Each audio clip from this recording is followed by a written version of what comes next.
morning, Ms. September. Good morning, everybody. Good morning, Chair. Are you ready? Yes, we are, Chair. Before we begin, Chair, there are legal representatives of certain persons in the proceedings today in regard not only to this witness, but also implicated parties. With your leave, may they place themselves on record, please? Yes, thank you. Thank you. I think Mr. Katz. Thank you, Mr. Chairperson. My name is Anton Katz from the Cape Town Bar.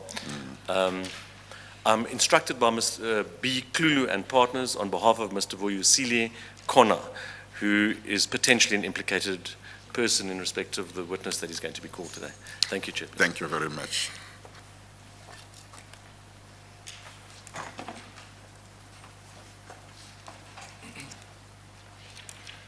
Good morning, Chair. Good morning. My name is Ludwig Behrens. I'm assisted by Mr. Casper Barnhorst. We're from Ulrich Ruhn Associates. We are here on the behalf of the witness, Sizakele Mzimela, today. Thank you. Thank you. Thank you. Ms. September. Thank you, Chair.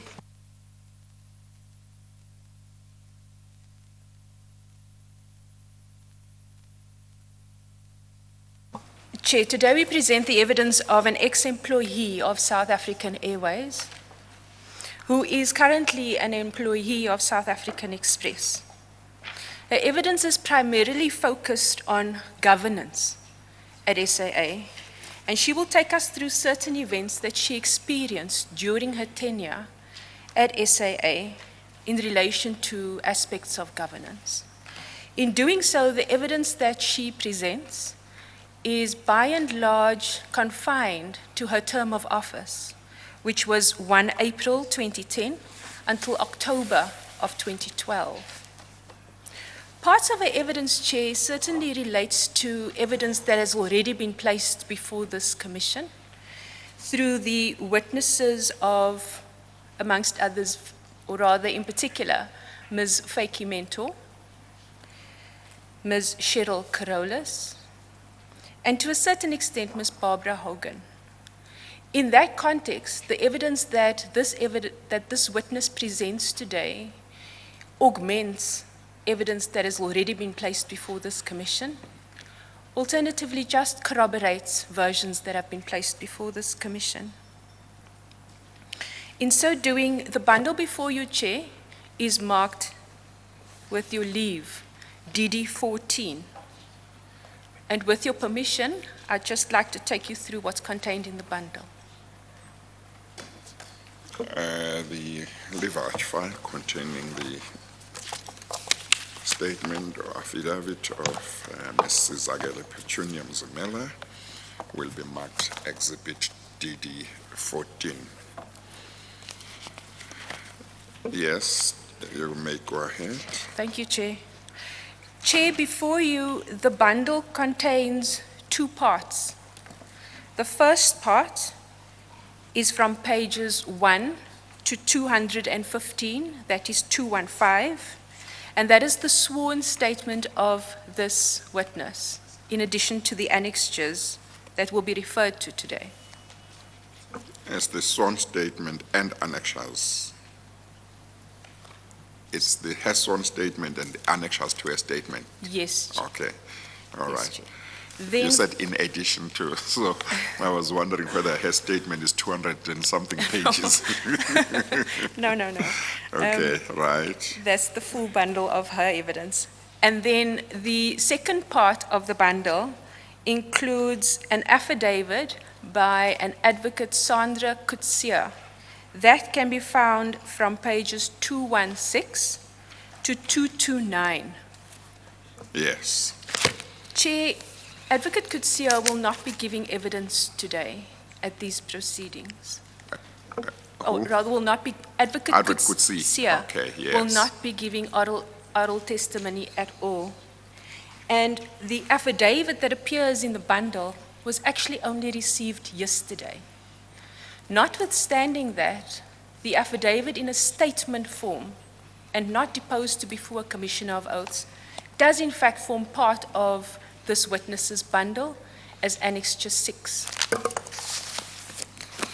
In other words, at tab 6, Chair, you will find the statement of Advocate Sandra Coetzee, Sandra Julie Hester Coetzee. Is it signed? It is signed on the last page as a statement, which appears, It appears to be an affidavit. sorry, Chair? It appears to be an affidavit. Is it an affidavit? No, Chair, it's just a mere statement. The signature on page 107, But at the beginning, she says she states under oath, and at the end, I think I see a commissioner of oath's signature. Yes, I do. Oh. On the 25th of June, 2019. yes, that's the affidavit at the end of the bundle. Yes. That- Why is it not an affidavit then? No, Chair, you are in fact correct. That is in fact the affidavit. But the Yes. exact same document appears in the form of a statement at page 101 of the bundle, which is an annexure to this witness's evidence. In other words, when it was clarified that Advocate Sandra Coetzee will not be coming to give oral evidence, a statement was converted into an affidavit, and that was merely then to transpose it into, sorry? Who clarified that she would not be coming to give evidence? It was the decision of the legal team in consultation with the investigations, as I understand it to be, Chair. Yeah, but you can't put in an affidavit on the basis that the legal team decides that somebody will not be called. I decide in the end whether somebody will be called. As it pleases, They Chair. can take a view whether they think it's necessary, but they must put that to me and I decide that. As it pleases, Chair. And so by your direction, we are guided by you as to whether or not you wish Ms. Advocate And Coetzee to come and give evidence. why did the legal team think she should not be called? The evidence that she presents in her affidavit is merely corroborated. It merely corroborates the version Yeah, that's of, not a ground for not calling a witness. as it pleases, Chair. What I've indicated before is that if a witness's evidence doesn't appear to be in dispute or is unlikely to be challenged, provisionally one can work on the basis that an affidavit would be sufficient, but steps should be taken to see whether there is somebody who might wish to challenge it, and if it appears that there is somebody who will challenge it, that witness may have to be called. As it pleases, Chair. Okay, so I think that therefore any impression that may have been created in her mind that she definitely will not be called should be corrected. As it pleases, Chair. Whether she is called or not will be a decision that can be taken later. Will be guided by you, Chair. Yeah, okay. To that extent, though, Rule 33 notices were in fact prepared yesterday, notwithstanding the fact that we only received the signed affidavit yesterday, and I understand from the Secretariat that it has in fact been sent out this morning. So there were three notices in particular that was sent out this morning, and none of it has returned as not received. But why is it so urgent that her statement or her affidavit should be part of today's proceedings if notices have not been issued and she's not here to give evidence today? I don't understand your question, Chair. Why is Ms. Coetzee's statement or affidavit part of the bundle before Rule 33 notices are sent out and have been received by the relevant implicated persons when she is not here to give evidence. Why can't all that wait? Chair, the crux of her evidence is integrated, or parts of the evidence that she gives on affidavit is integrated into the evidence of this particular witness. Yes, I know Mr. Katz is itching to say something. Mr. Katz, if it's something that, if it's not an objection, then I can hear you immediately, but if you have an objection, I can hear you after finishing with her. Yeah, okay. Yes, Ms. September. So why should her evidence, her affidavit be here in this, her affidavit be in this bundle in circumstances where those who may be implicated in her affidavit have not been given a Rule 33 notices? Chair, they have been given 3 notices. When? In respect of the affidavit, they were given them this morning. In Yeah, respect, but is that compliance with the rules? no, Chair, it certainly So does what's not. the justification for not complying with the rules? Chair, according to the sequence of events, Ms. Mzimela deposed to her affidavit, and Rule 33 notices were sent out in respect of her evidence. The very 3 people who are implicated by Advocate Codeshare in her affidavit are also implicated in the evidence of, or may be implicated, in the evidence of Ms. Mzimela. And so there's a commonality in not only the identity of the parties who may be implicated, but also the type of evidence that may be led which may implicate them. Let Then- me hear Mr. Katz. Thank you, Mr. Chairperson. Katz, yes. I'm not sure whether what I'm going to say constitutes an objection or placing something on Yes, record. Yes, But yes. this morning, 10 minutes ago, I was given the affidavit of Yes. Mrs. Codeshare. Yes. I've looked at it literally in 2 minutes, and what I can say Yes. is that we would disagree with Ms. September, Advocate Yes. September's description of Yes. it being a confirmatory or an Yes. integrated affidavit. Yes. There are facts which are Yes. wider than that deposed to by the witness Yes. in Ms. Codeshare's affidavit, which I Yes. haven't even had an opportunity to consider. Yes. They are wider. So it's Yes. not correct to say that it's a confirmatory, a one-page confirmatory, Yes. which would be a different thing. Yes. It's a substantive affidavit with new facts. Yes. And I wish to place that on record. Yes, As it pleases. okay, okay. Well, maybe before you sit down, Mr. Katz,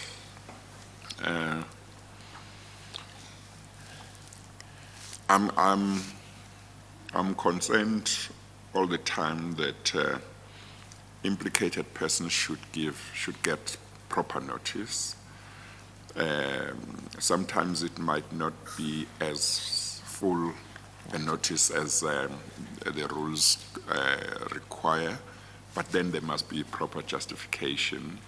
There is provision in the rules, as you will be aware, for an implicated person who feels that he or she was not given enough time in terms of the Rule 33 notice to approach the chairperson for whatever relief, and attempts would be made to try and strike a balance. So I'm concerned about that part.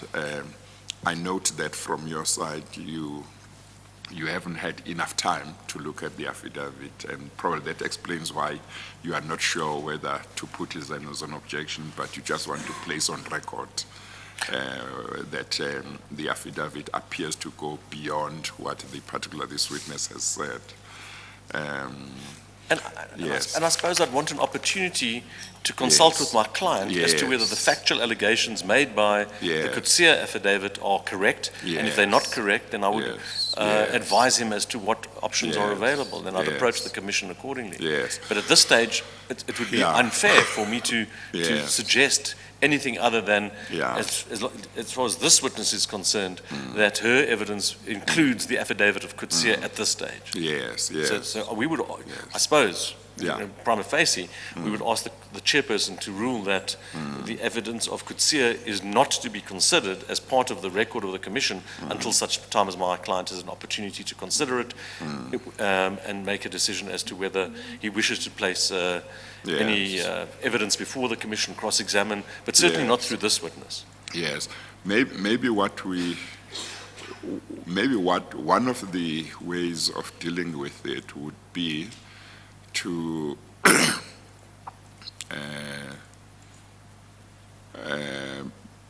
arrange that this witness for the next maybe 2 hours doesn't give evidence that would relate to this particular, to what is covered, what is not covered in her own affidavit. In other words, doesn't deal with issues that your client hasn't been notified about, okay?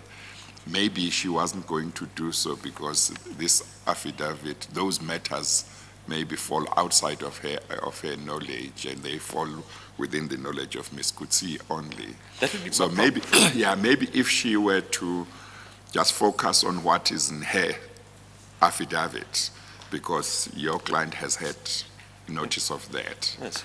then that would be fine. And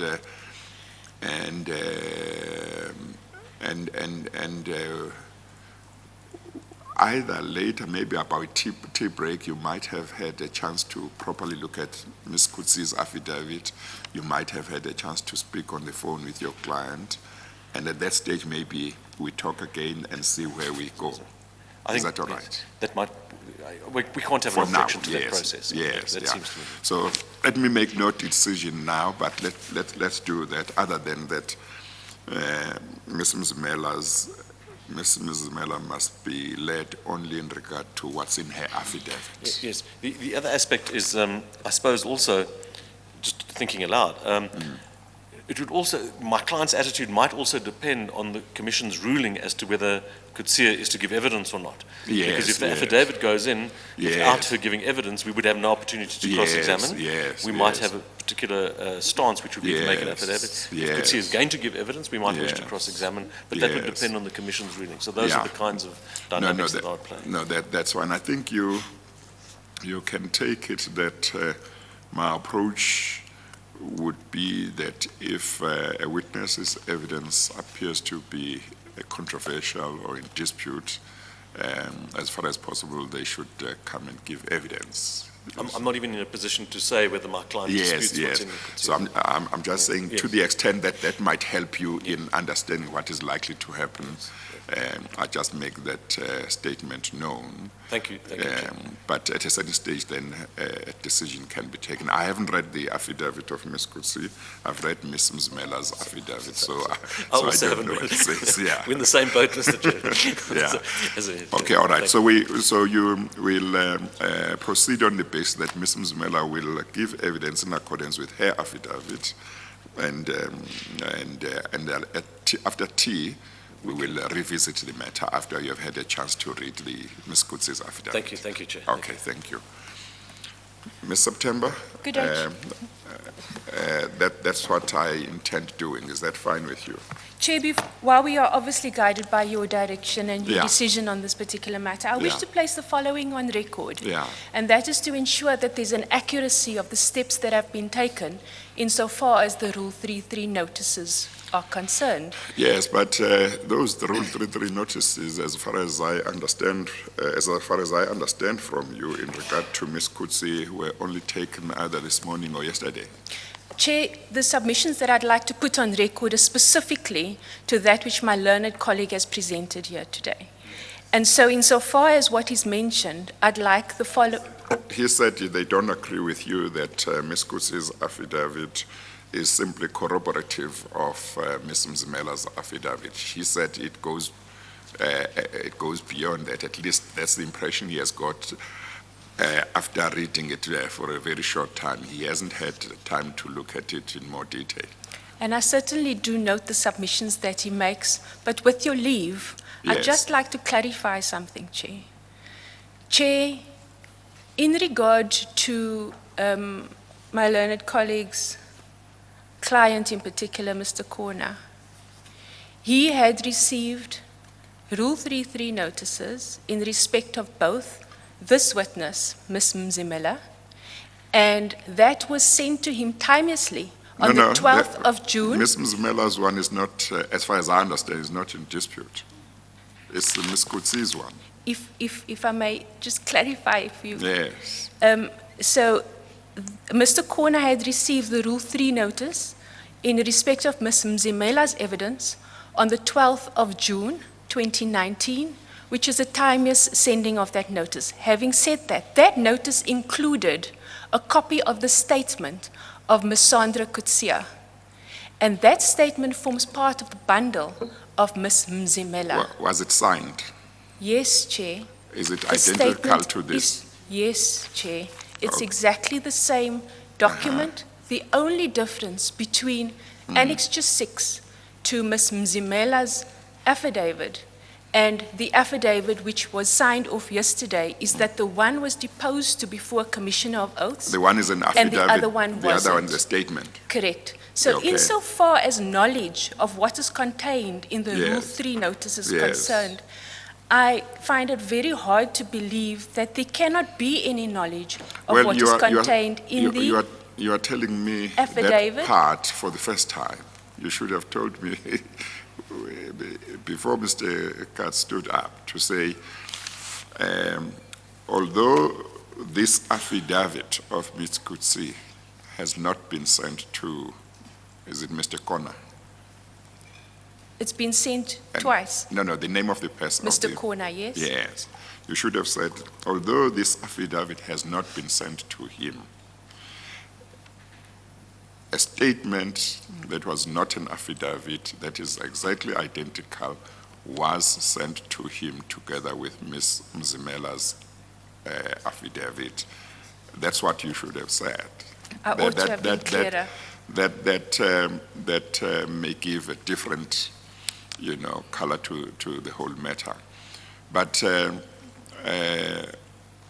whatever happens, maybe what we should do is, after tea break, when Mr. Katz has had a chance to take instructions on everything, and let me hear what the position is. But in the meantime, there should be no problem in us continuing on the basis that I indicated, because she's not, Ms. Mzimela is not going to finish her evidence before the tea break. We certainly won't reach that evidence before tea. So I think let's put everything in abeyance. After tea, I will hear what the latest is. Thank you, Chair. Okay.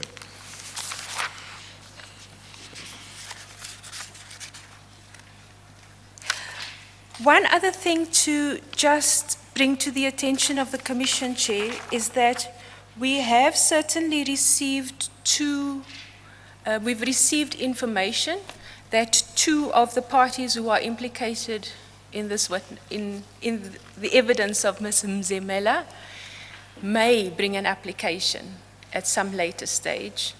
Yeah, we'll see it Exercising when briefly, the but there's applications nothing come. we have. Yeah, okay.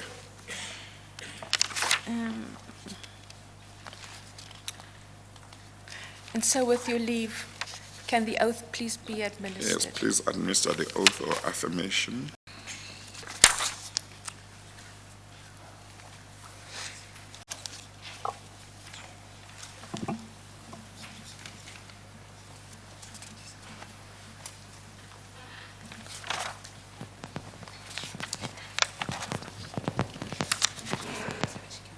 Please state your full names for the record.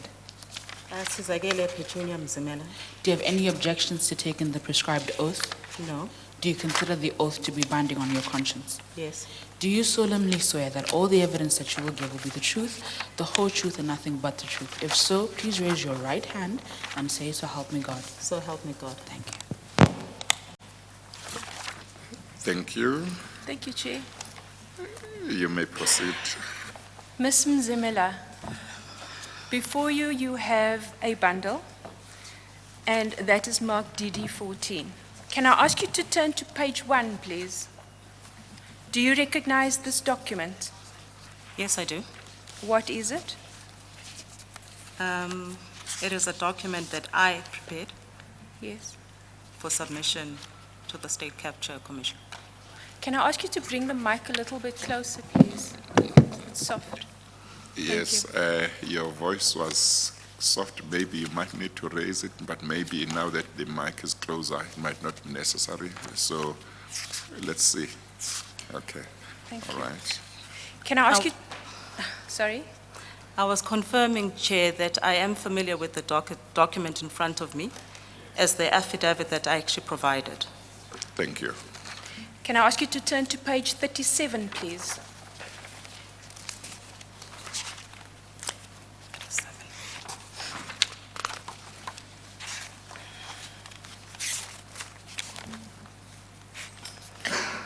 Whose signature appears on that page above the word deponent? My signature. Is it therefore correct that you deposed to this affidavit before a Commissioner of Oaths on the 6th of June 2019? That is correct. Is it also correct that for accuracy of record, when you deposed to the affidavit, you did not do so with the inclusion of the annexures to the affidavit? That's also correct. Thank Chair. you. Ms. Mzimela, can you please list or explain, discuss your academic qualifications to the Chair, please? Chair, I hold a BA in Economics and Statistics, and have obviously also benefited from other executive development programs and further professional development programs. What position do you currently hold, Ms. Mzimela? I currently hold the position, Chair, of Interim Chief Executive Officer for South African Express Airways. And in particular, what position did you hold during the time of 1 April 2010 until about the 8th or 9th of October 2012? I held the position of Group Chief Executive of South African Airways. And is it correct that your evidence today relates to your tenure as Group Chief Executive Officer of South African Airways? That is correct, Chair.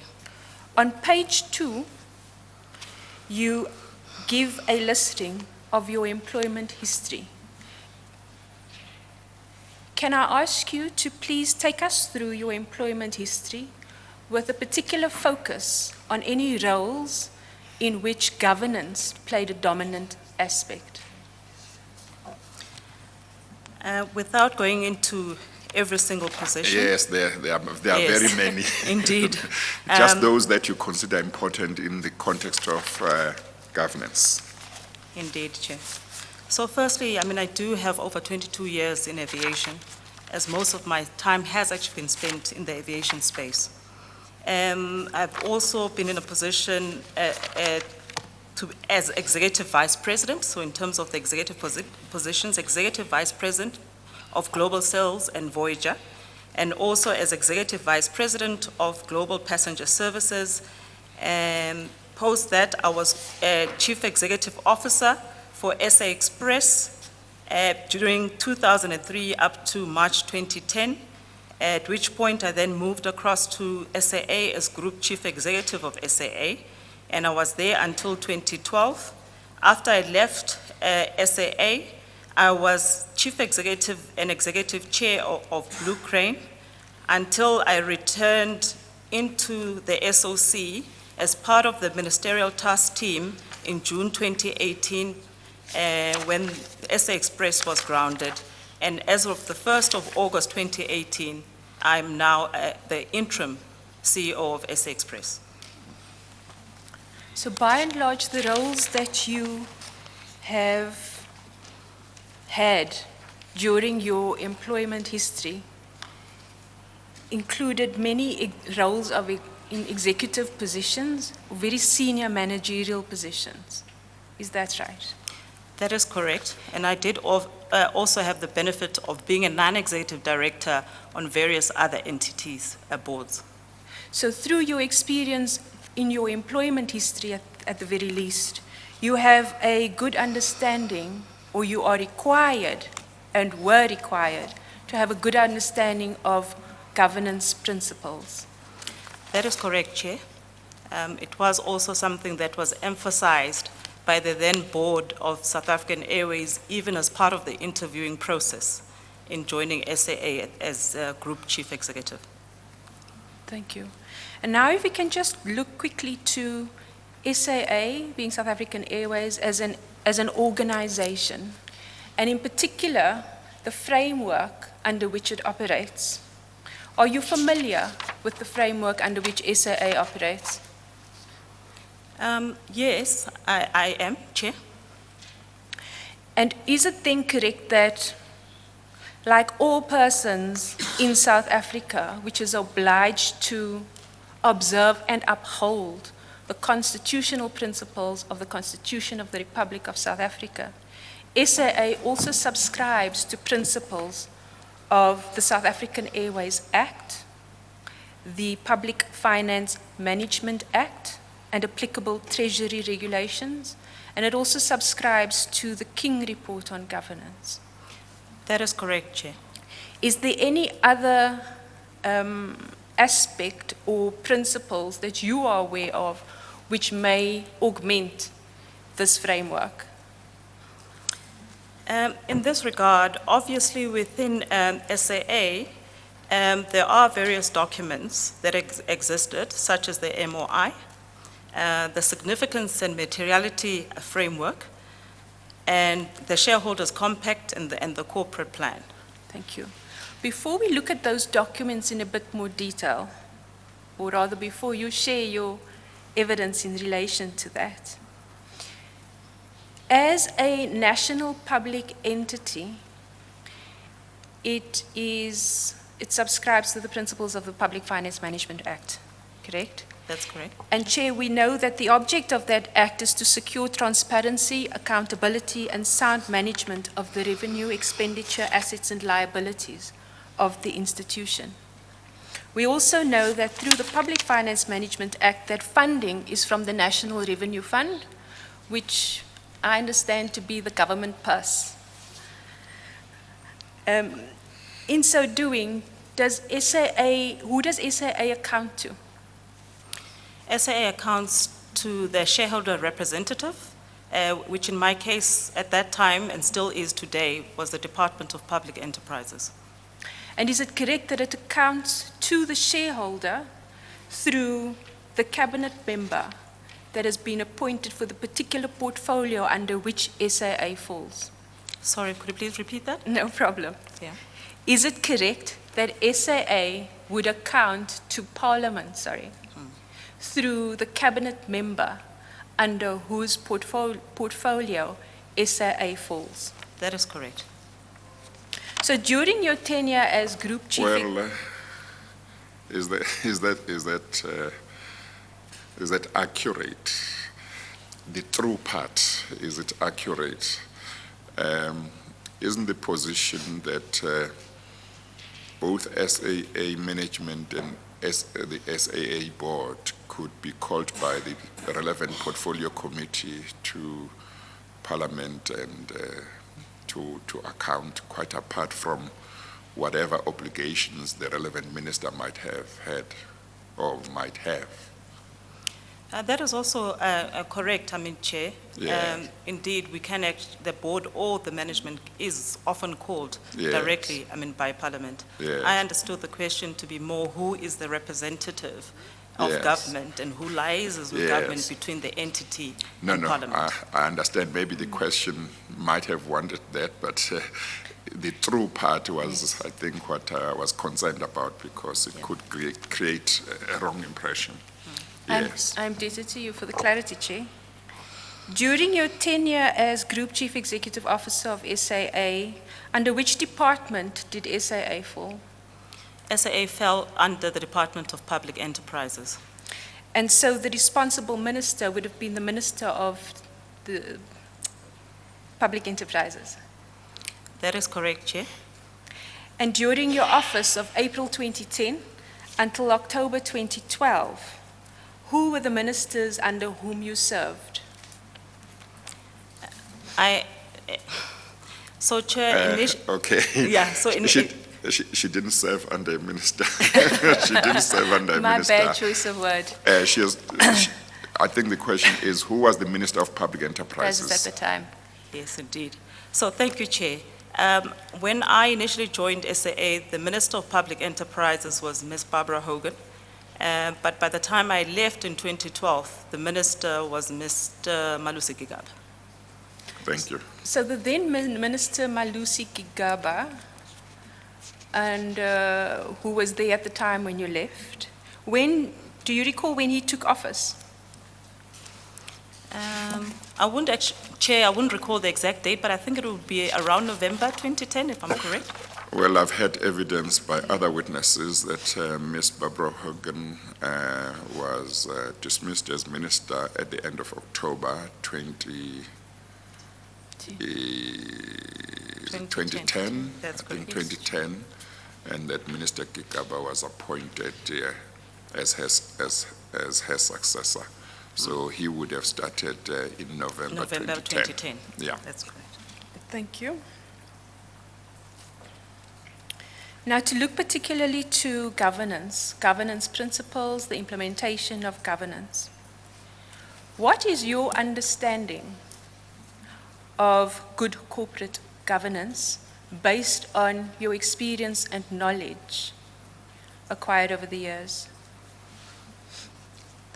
Chair, my understanding of good corporate governance is when there is a very clear framework or rule book that ensures that there is fairness and there is transparency, and in that regard, there's very clear allocation of duties in order to ensure that transparency and fairness, and also to ensure that we adhere to compliance in relation to decisions that are taken within the organization.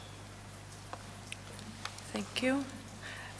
And in your understanding, how are good corporate governance principles implemented within an institution? In my understanding, we ensure that via the various documentations which I see more as delegations of authority between what would be the shareholder and the board and management the board and the CEO and CEO to management. That is the one.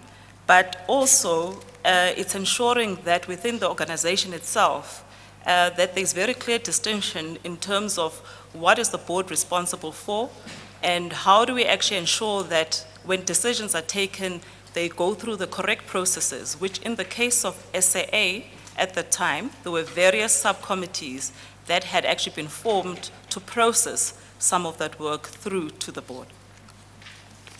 I guess also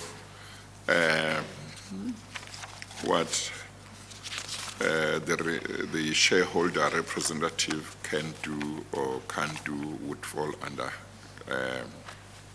governance, proper governance rules. Indeed, Chair. Yeah, there's a line beyond which he or she can't or shouldn't go. Indeed, Chair. And also in relation to the board, who, as you have mentioned, what areas they shouldn't go into and what areas they need to deal with. That is correct, Chair. Before we look at some of the regulatory documents in a bit more detail, who are the primary stakeholders that's involved in upholding governance principles within a state-owned entity, such as South African Airways? You've already mentioned the shareholder. Yeah. What was the question, who the stakeholders are? Who the primary shareholders are in upholding governance. Shareholders. Who the primary stakeholders Stakeholders. are in upholding governance principles within a state-owned entity. Chair, my response to that would be that, well, the shareholder representative is definitely a key stakeholder in ensuring governance. And I say a key stakeholder because they would also, I think earlier on you mentioned Parliament and Cabinet, that they are a representative. So I take it that they are also ensuring that they not take instruction, but ensure that they apply governance or compliance to governance according to what would be expected from Parliament as well. And as I said, I mean, the shareholder is the next one, I mean, who would ensure, I mean, governance. For me, after that, it would be the board of the entity. Before we turn to the board, who appoints the minister? Hang on. As- She hasn't finished telling you the stakeholders. Sorry. You asked her No, to sorry. tell you the stakeholders. As it Yes. pleases. Okay. And then in terms of ensuring, it would be the board. And as I already indicated, the board then utilizes various committees to ensure that they oversee specific areas of governance within the organization or compliance to governance in the area. But within the organization itself, there are also additional individuals that would be employed to ensure that there is compliance to the rules and regulations or good governance. And who would those additional people be? In the case of SAA at the time, it would obviously be the person who heads up the risk and compliance portfolio. It would be the person who looks at the head of legal would also be responsible for that compliance. But would the CEO also not be a person who must ensure that the organization he or she leads complies with good governance? You are correct, Chair. I think I just forgot myself in the loop. You forgot yourself? Yes. Okay, all right. Thank you. Thank you. And so you've mentioned the shareholder, which is the minister, is that right? That's the shareholder representative. because the Shareholder representative, Yes. the minister. And who appoints any particular minister? Do you know? Oh, Mr. Temba. Everybody knows who appoints ministers. In that instance, then, who was the president at the time of your tenure? The president was President Jacob Zuma. Thank you. Can I now ask you to turn to page 5 of your affidavit, please?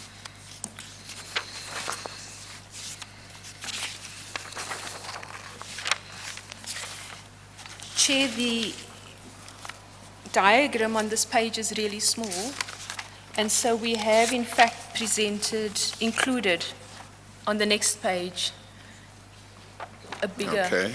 copy of the diagram itself.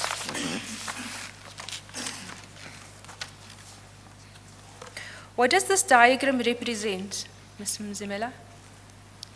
This diagram represents what I was already speaking to in terms of how governance was managed at SAA at the time I was there. So Yes. it indicates the ministry, and that the board reported to the ministry, Yes. and that below the board you had various subcommittees, and I've listed those subcommittees.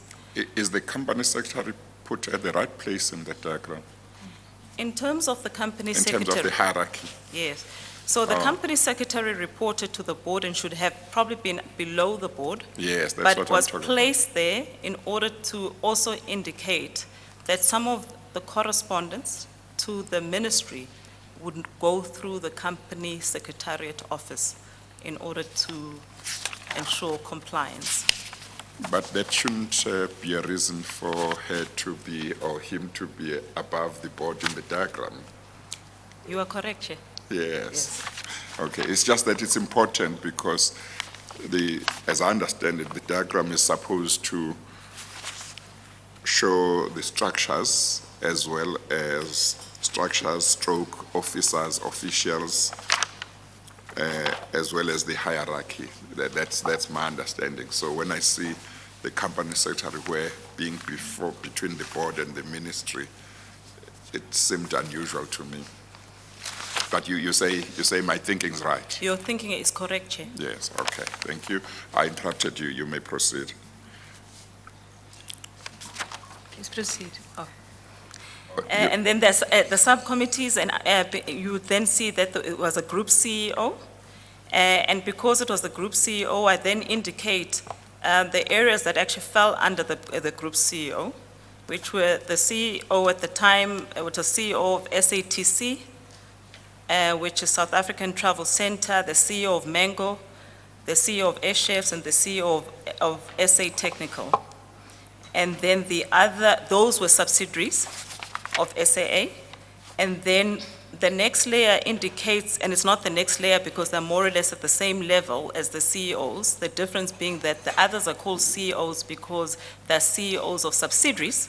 Yes. And then the GMs were the general managers within SAA itself. So, Would the committees that appear in blue, just under internal auditor, would those be board committees or management committees? Those are board committees, Chair. So when we talk about remuneration and Human Resources Committee, Yes. those were committees of the board. Of the board, oh, okay. No, I was beginning to think, I may have been wrong in thinking that it reflects the hierarchy as well, because I see the group CEO was below those committees, but if they are board committees, then that's in order. Yes. Ms. Chair. September? so just to clarify, the board reports to the ministry, but the board has subcommittees. For the record, can you read the names of the subcommittees, please? At the time, we had the Remuneration and Human Resources Committee, Subcommittee. It was the Procurement and Tender Processes Subcommittee, Social and Ethics, Governance and Monitoring Subcommittee, the Finance and Risk and Investment Subcommittee, and the Audit Committee. Thank you. And so, unless my color is out of sync, if we could look at the pink/purple color, is it correct that that part of the diagram, which is from Group CEO and below, that would effectively be the management within SAA? That is correct, Chair. And in doing so, and the subcommittee, the board subcommittees, which in effect reports to the board, what exactly is the purpose of these board subcommittees? So there are subcommittees which are statutory subcommittees, such as the Audit Committee. And the role of the Audit Committee is to review all matters relating to finances within the organization and risk as well. That would actually fall under that. In the case of SAA, you would see that there was at the time a specific committee that looked or took responsibility for finance, risk, and investment. And it was quite specific for a certain period, and thereafter it folded back into the Audit Committee, which is the correct home for it to actually reside. But because there were specific challenges during that period, the board felt it was necessary for them to form a subcommittee which looked at the risk and investment quite specifically within the organization. Before you move on to the next subcommittee, can you give us some example of matters that the Finance, Risk and Investment Committee would consider for consideration by the board? So examples of what the Finance, Risk and Investment Committee would consider would be matters relating to the closure of routes or any project within the organization that would require money to be spent. But as I said, I mean, also the closure of routes. They were also responsible for our hedging policies, which is a very important part, of the airline. Thank you. Did these committees have decision-making power or only power to make recommendations to the board? All of the subcommittees were utilized to make recommendations to the board, but ultimately it's the board that makes the decision. The only subcommittee which is normal for all organizations is the audit committee, where there are one or two matters that they can make or take a decision on, and that pertains to, maybe the appointment of auditors and what the auditors are being paid. But every other subcommittee was tasked to review whatever information was brought to its attention in detail, to then be able to make the correct recommendation to the board. Thank you. So you've explained the purpose of the audit committee, and so too have you dealt with the finance, risk and investment committee. Can I ask you to do the same for the 3 remaining subcommittees, please? Okay.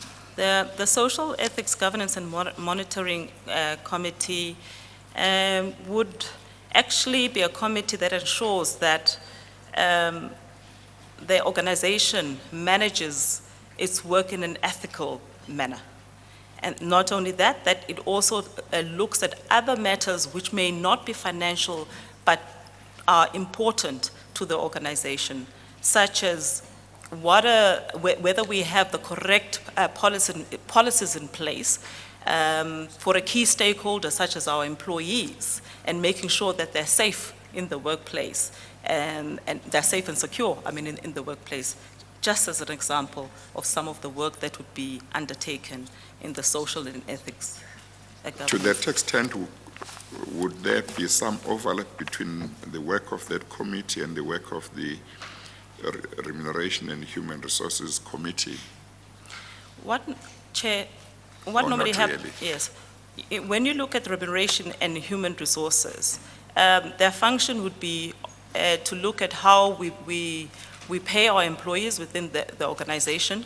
Their function would be to ensure that we do have policies that actually manage our relationships with our employees within the organization.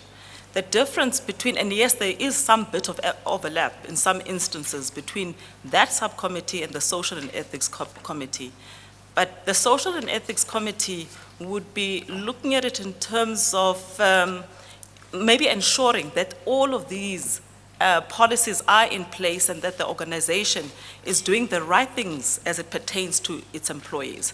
Not so much that we do have a policy, for example, which is talks to how we manage people, say, with HIV within the organization. And yes, the Human Resources Committee would probably have driven that policy, but the Social and Ethics would want to ensure that it is aligned to best practice. So just a slight nuance. overlap. Yes, Yeah. exactly. Okay. And then the Procurement and Tender Processes Committee. So and then Chair, the Procurement and Tender Processes Committee was actually formed in order to review and recommend on behalf of the board all of the big tenders that would be undertaken within the organization.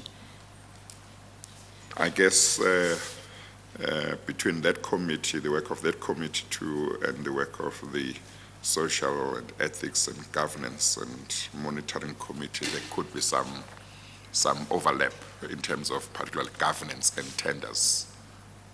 Is that right? That is correct, Chair. You do tend to find that the Social and Ethics Committee is one of those that overlaps ordinarily over a number of the committees, because it's just to ensure that There's we're doing proper things correctly. governance. Yes. Yeah. Okay. And lastly, the Remuneration and Human Resources Committee. She already said, but I don't know if she wants to add anything, Ms. Mzimela. You are correct, Chair. I had already indicated that the Remuneration and Human Resources Committee would look in terms of how we remunerate our employees within the organization, and to ensure that we have policies in place that manage our relationships with the employees. Thank you. And so once matters are considered at board subcommittee level, it then gets escalated to the board for decision. Is that right? That is correct, Chair. If we can then look to some of the key governance documents within SAA, and we are now still on page 5 of your affidavit, and in particular, paragraph 8. You have listed 4 documents in particular. The first being the Memorandum of Incorporation, the next is a Significance and Materiality Framework, the third is a Shareholders Compact, and lastly, a Corporate Plan. Can you please explain to the Commission what are the key and salient features and importance of, let's start with, the Memorandum of Incorporation? The Memorandum of Incorporation would actually detail, in the case of SAA, we're a Schedule 2 airline. It is an airline that actually has been formed under an act, of government, and would also talk to how the directors are appointed to the board and the relationship between the shareholder and the organization in terms of the directors of the entity. I think she would like you to say something on all those 4 documents. Yes. Yeah. Okay, Chair. And then in terms of the significance and materiality, framework. In fact, can I just interrupt you for a second and ask you to go to page 39 before we close off on the Memorandum of Incorporation?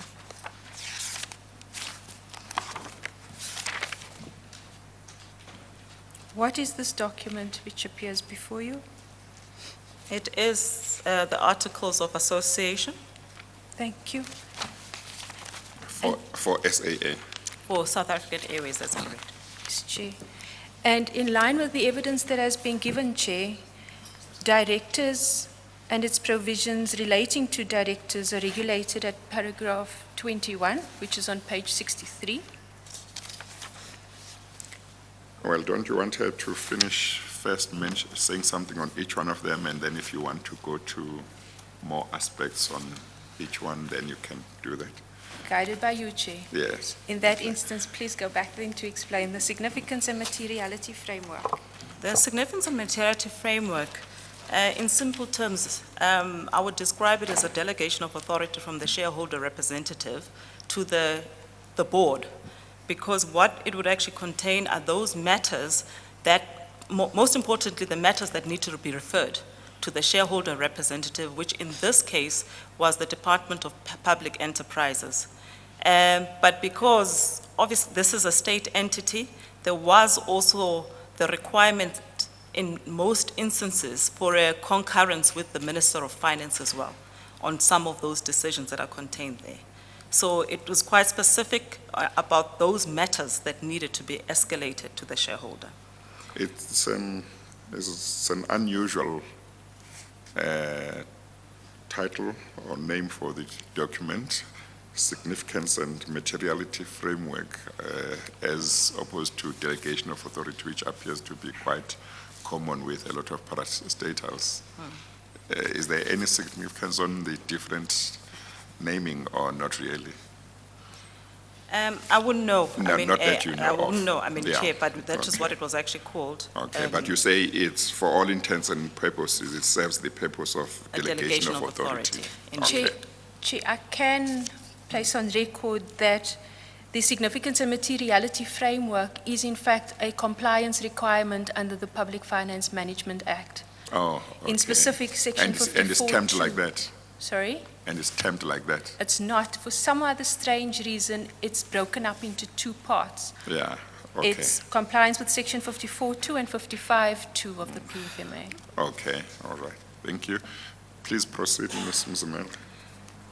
In terms of the shareholders' compact, Chair, it would be a document where the shareholder is communicating its strategic intent to the organization and would actually contain performance targets that would be monitored between the shareholder representative and the organization, and is a document that would normally be reviewed on an annual basis in order to look at those targets. Is, excuse me, is it a, excuse me, is it a document stroke agreement between the shareholder representative and the board? Or it includes management? You are correct, Chair, because ultimately it has to be approved by the board, Yes, and then it is signed off by the shareholder. yes, So it is the relationship that. yes, but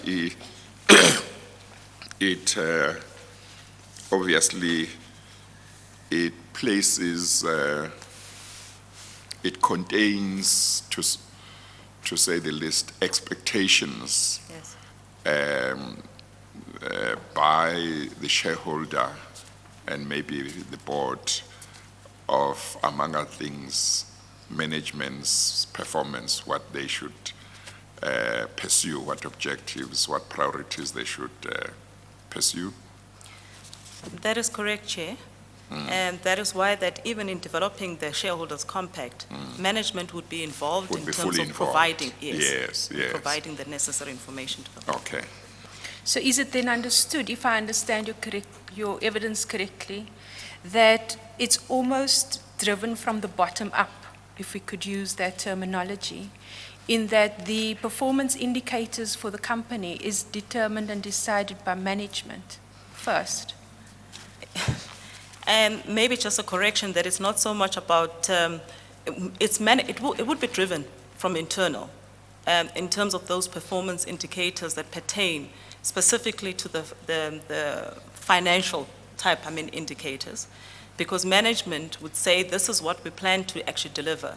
But it is a proposal that gets tabled at the board, which then the board must interrogate and see whether management is stretching itself or not in terms of the targets that they're putting forward and what drives some of what they are proposing as part of that shareholder compact.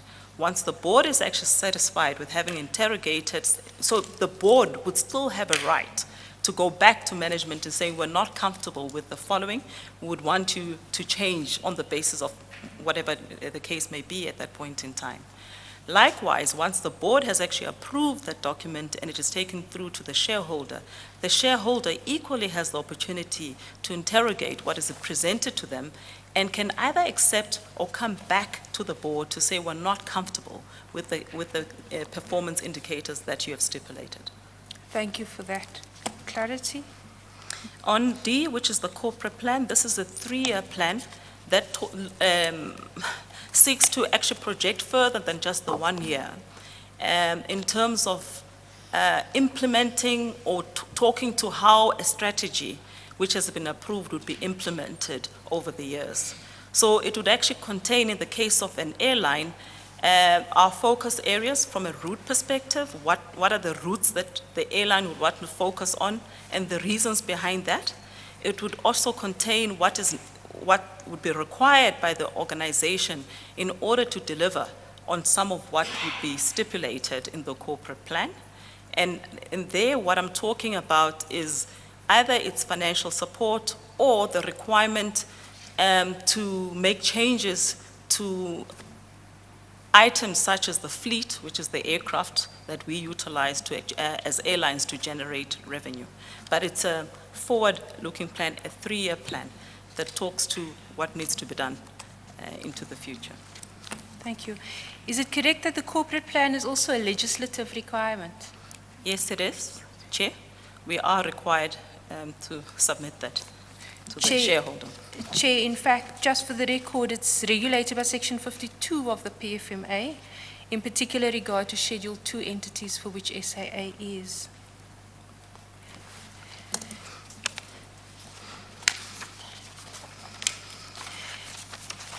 Ms. Mzimela, it's correct that SAA also needs to prepare annual reports.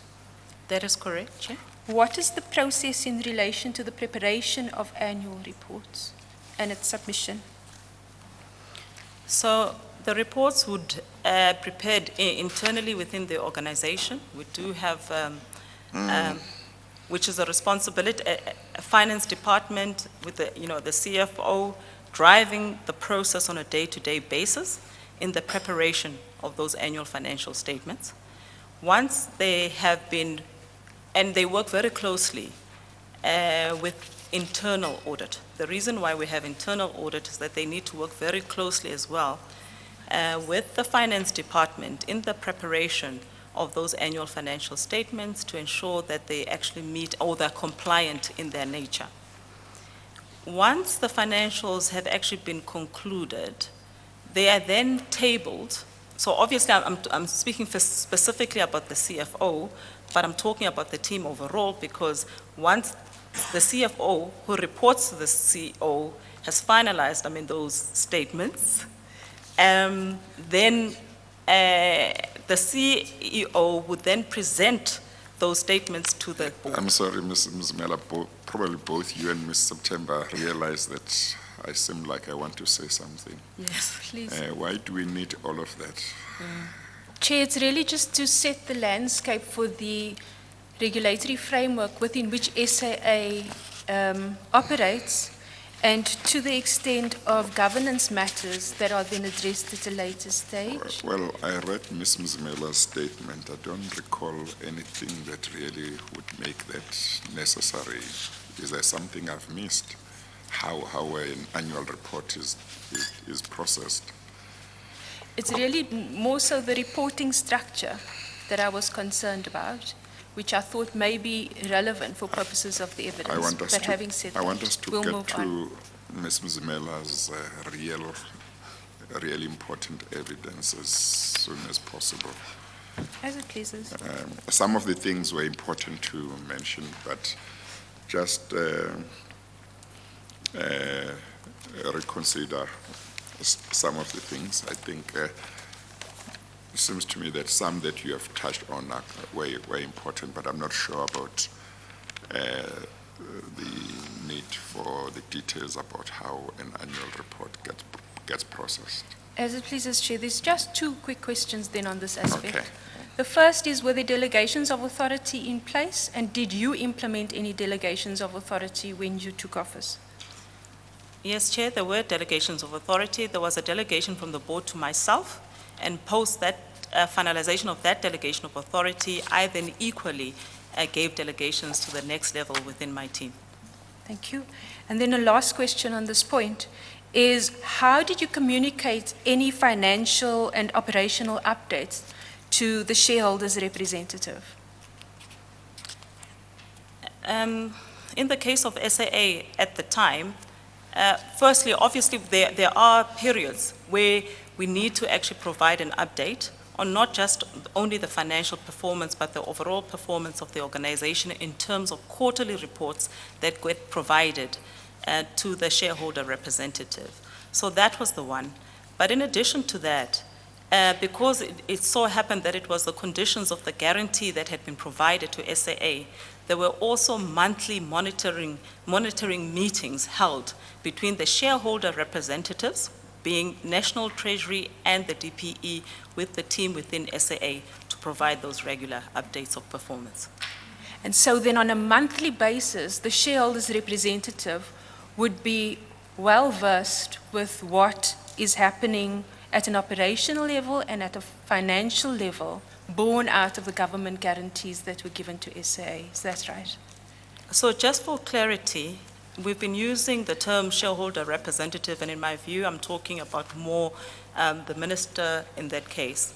For the monthly monitoring meetings, it would be representatives of the ministry that would be present at those meetings. So they have what they call the aviation teams, or people who are allocated to the aviation stream to specifically manage those type of matters.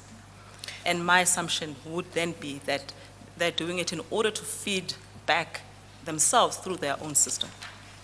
Thank you.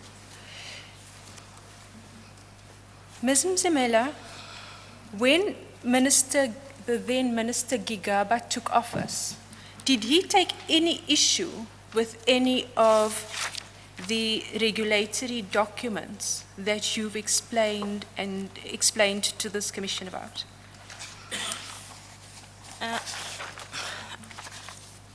As I recall, he did have some concerns relating to the MOI, and his concerns, And the MOI, for the record, is the Memorandum of Incorporation. the MOI, because I believe that he wanted it to be a lot more specific in terms of how the CEO would be appointed. And in the case of SAA, it was clear that it was the board that would actually make the appointment of the CEO with, not the concurrence, but they would obviously put forward the recommendation to the ministry to confirm their comfort in terms of that appointment of the CEO. And I don't really have, the actual specifics in terms of the clauses that he had concerns about, but his general concern was that he felt that the SAA1 did not give enough power to the ministry in terms of their involvement on the appointment of the CEO.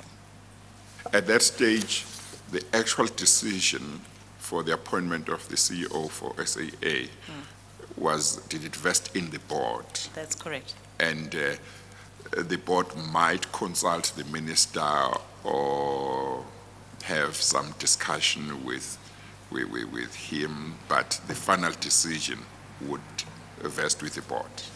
Indeed, Chair, the board would be the one that makes the recommendation to say, we've followed our process, this is our recommended candidate, which then they would put forward to the minister, because as you would know, Chair, that it is something that also needs to go all the way to cabinet for approval as well. Yes, but what I'm trying to establish is, because it depends what it goes to cabinet for. Yes. It could go there for purposes of information, it could go there for purposes of their views on the suitability of the candidate, it could go there for whatever reason. It's important to understand who actually makes the decision. Is it the cabinet? During that time, in regard to SAA, as far as you understand, you might not know the details because you wouldn't have appointed yourself as a CEO, but was it the board who would make the decision, but before they made the decision, there was a process which included the name that they were thinking of the person they were thinking of appointing, going to the minister before they announce, and maybe ultimately to the board, to cabinet, but in the end, it was their decision, or was it the minister who would make the decision after the name had been presented to cabinet, and the board's role was simply to make a recommendation? So, no, Chair, during my tenure, anyway, the decision was actually made by the board Yes, on okay. this is their candidate. Yes. But there was some process, But and there was a process. You might not be sure Sure now of. exactly how that process would go. that's correct, Chair. Okay, and you say Minister Kigaba was concerned about the process or the power to appoint the CEO. That is correct, Chair. Okay. And now, how would you describe your experience of governance under Minister Barbara Hogan as compared to Minister Malusi Gigaba? I think if I do a comparison of both ministers under Barbara Hogan, I would say that governance was very well managed, and that the minister ensured that her communication was with the board, or the chair of the board who represented the board as a whole.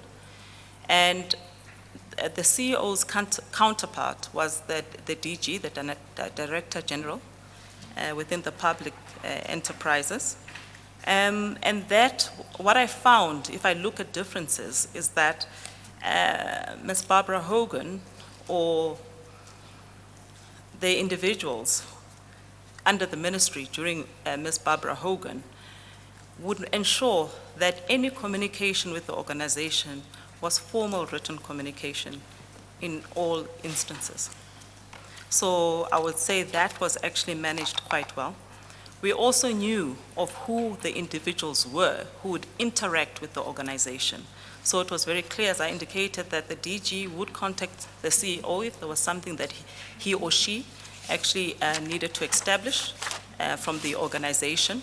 And likewise, in terms of those monthly monitoring meetings, we knew who our team was on our side that would be meeting with some of those shareholder representatives on a monthly basis. So there was very clear levels of communication and transparency in that regard. But not everybody could just come into the organization and request information. And for me, that was the difference between the one minister and the other minister, because under Minister Gigaba, what we then suddenly found is that we had lots of people from the ministry who in the past had never had any, let me not say right, but had never actually come into the organization or understood they needed to come within our organization to request information.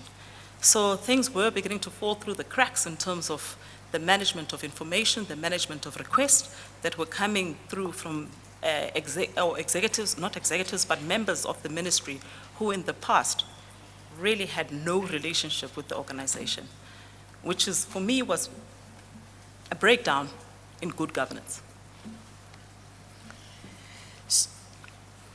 I note that I think it's on time tea. to take the tea adjournment. Mr. Katz, you look like you want to say something to me. Do you want to come forward? Thank you, Chair. Sorry. Chairperson, I've considered the position, and I wish to make 3 points, and then your Yes. Chairperson, you could perhaps consider them over the tea break. Yes. The first point is that my learned friend suggested that the statement of Coetzee dated December 2018 is identical to her affidavit dated today. And I conferred with one of the document persons of the Commission, Mr. De Beer, who indicated, I asked him, was it identical? And he said they were twins, but not identical. Which I thought was an apt way of looking at it. And I said to him, and perhaps he did my job for me, but he explained to me what the difference was. Yes. And what, at first blush, when I'd said to you this morning that I was just taken by surprise, was the numbering's different. And the reason is there's a break in the numbering. But importantly, there's one sentence which is added to paragraph 17 of Ms. Mzimela's affidavit, which is in the affidavit but not in the statement. It doesn't implicate my client, so it's not moment, but it's an important sentence and she will deal with it, nothing to do with my client. But what is important is this. In the Rule 3.3, that's the first point. Yes. The second point that I wish to make is in the Rule 3.3 statement dated 12 June 2019 sent to my client, importantly in paragraphs 2 and 3, or in paragraph 2, it is suggested that the relevant paragraphs of Ms. Mzimela's affidavit which implicate my client are in paragraphs 99 to 102. And when one has regard to paragraphs 99 to 102, there's no reference to Coetzee's affidavit. Ms. Coetzee's affidavit is only referenced in paragraphs 44 and 45 of this witness's affidavit. So from a fairness point of view, one would expect a Rule 3.3 notice to identify that which is the possible difficulty, and it didn't happen on the 12th of June. What did happen on the 26th of June today, there is a new Rule 3.3 notice which points to Coetzee's affidavit and indicates particular paragraphs and particular problems with what is said in those paragraphs potentially for my client. And that's paragraphs 40, I'm actually not sure. It's I'm not sure what the paragraph numbers are, but it's not important for present purposes. So the submission that I wish to make as a final concluding point is this. Were the Commission to admit Coetzee's affidavit as evidence before the Commission, we would ask for an opportunity to file an affidavit. On the other hand, were the Commission to, for example, order Coetzee to give evidence, we would ask to consider an opportunity to consider whether we'd ask for an opportunity to cross-examine. And there are 3 specific aspects of her affidavit which we would think are something that my client would want to cross-examine Coetzee about. Yes. I'm not sure that it's it's state-capturing, earth-shattering evidence against my client, but at the same time there are things said about my client which require some consideration. What do you think of us proceeding? I mean, from what you have said to me, it does appear that whatever it is that may be in Ms. Coetzee's affidavit, which was not in her statement that was sent earlier on. Doesn't affect my client. Is not something that's... so it seems to me that in that event, maybe it would be a fair striking of the balance if we were to proceed on the understanding that should you wish to bring, your client wish to bring an application, whether to cross-examine Ms. Kutsi, that would be considered at the time.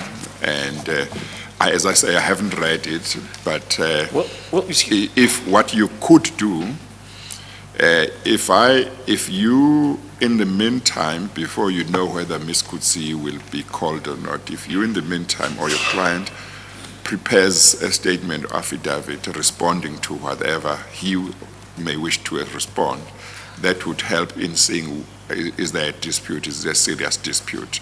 And then whether or not Ms. Kutsi gets called might, among other things, depend on that.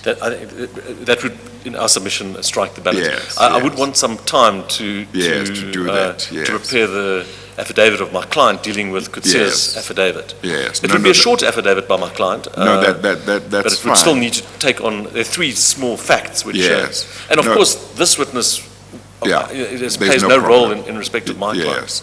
Well, the Ms. Kutsi's affidavit, your client is only getting today, from what I understand. Although we've had it as a statement, They got the statement, Statement. but in terms of the affidavit, and they importantly, would get it there are two maybe today. there are two things. The one is we received it as an affidavit today. Yes. But also, importantly, the Rule 33 notice of today Yes.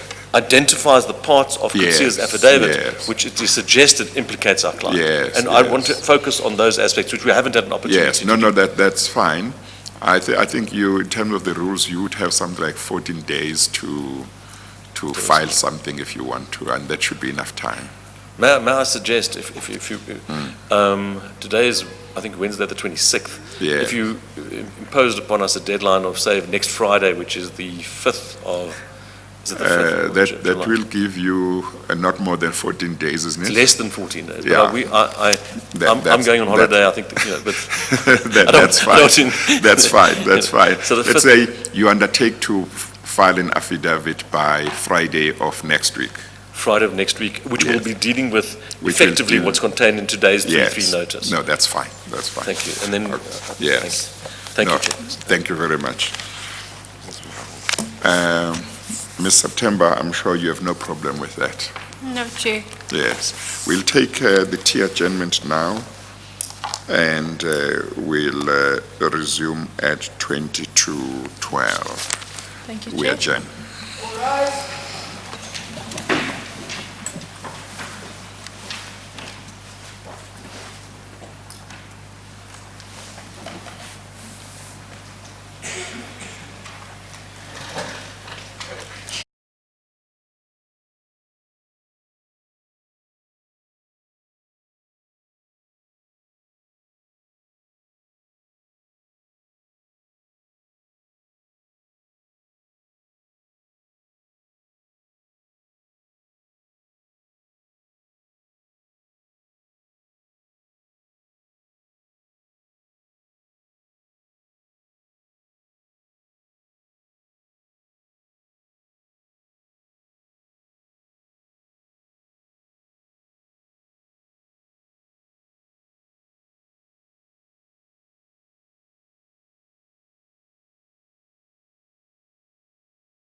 Okay, let's proceed.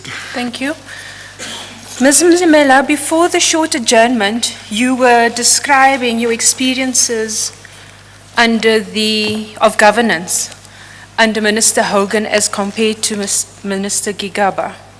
Just two particular points on that. How would you explain or describe the manner and style of communication between SAA and the ministries under each of those ministers? I think she did deal with that. She did say that under Minister Barbara Hogan, communication was formal. The ministry would send formal communication, and they knew who to deal with at the ministry in terms of representatives. And under Minister Gigaba, that was not the case. And I'm putting it in my own words. Everybody and anybody could just come to SAA that they didn't know to be part of a team that they were dealing with. Ms. Mzimela, have I put words into your mouth? No, Chair, I think you've actually summarized it very well. Thank you. Yes. And then just on clarities of protocols of engagement, who was the counterpart of the minister within SAA? It was the chairperson. Who was the counterpart of the DG It would in be the- SAA? She said that the as well. CEO. She says the CEO would deal with the DG and the minister would deal with the chairperson of the board. Thank you, Chair. It was certainly my recollection that there wasn't absolute clarity on the protocols of engagement, but I'm indebted to you, Chair. Yeah, okay.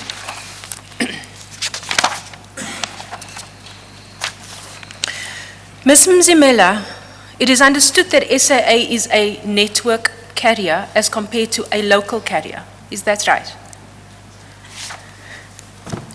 Yes, Chair. So just, to clarify the difference, Please. it is a network carrier as opposed to a local point-to-point carrier. And can you elaborate a bit more on the differences in operation between a network carrier as compared to a local carrier?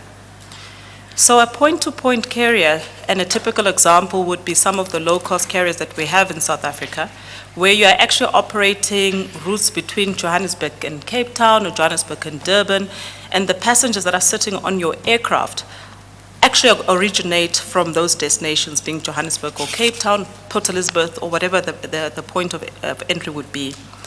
When you're a network carrier, even the way in which you review the performance of the route, what you would look at is not just the point-to-point, but how much that route is contributing in terms of connecting traffic as well. So in the case of SAA, there are certain routes which, and I'll use the Johannesburg-London route as an example, where on Johannesburg-London, the people originate, from London, they land in Johannesburg, but the reason why possibly they're choosing SAA even as a carrier is because SAA can connect them immediately to their ultimate destination, which could be in Zimbabwe or anywhere else.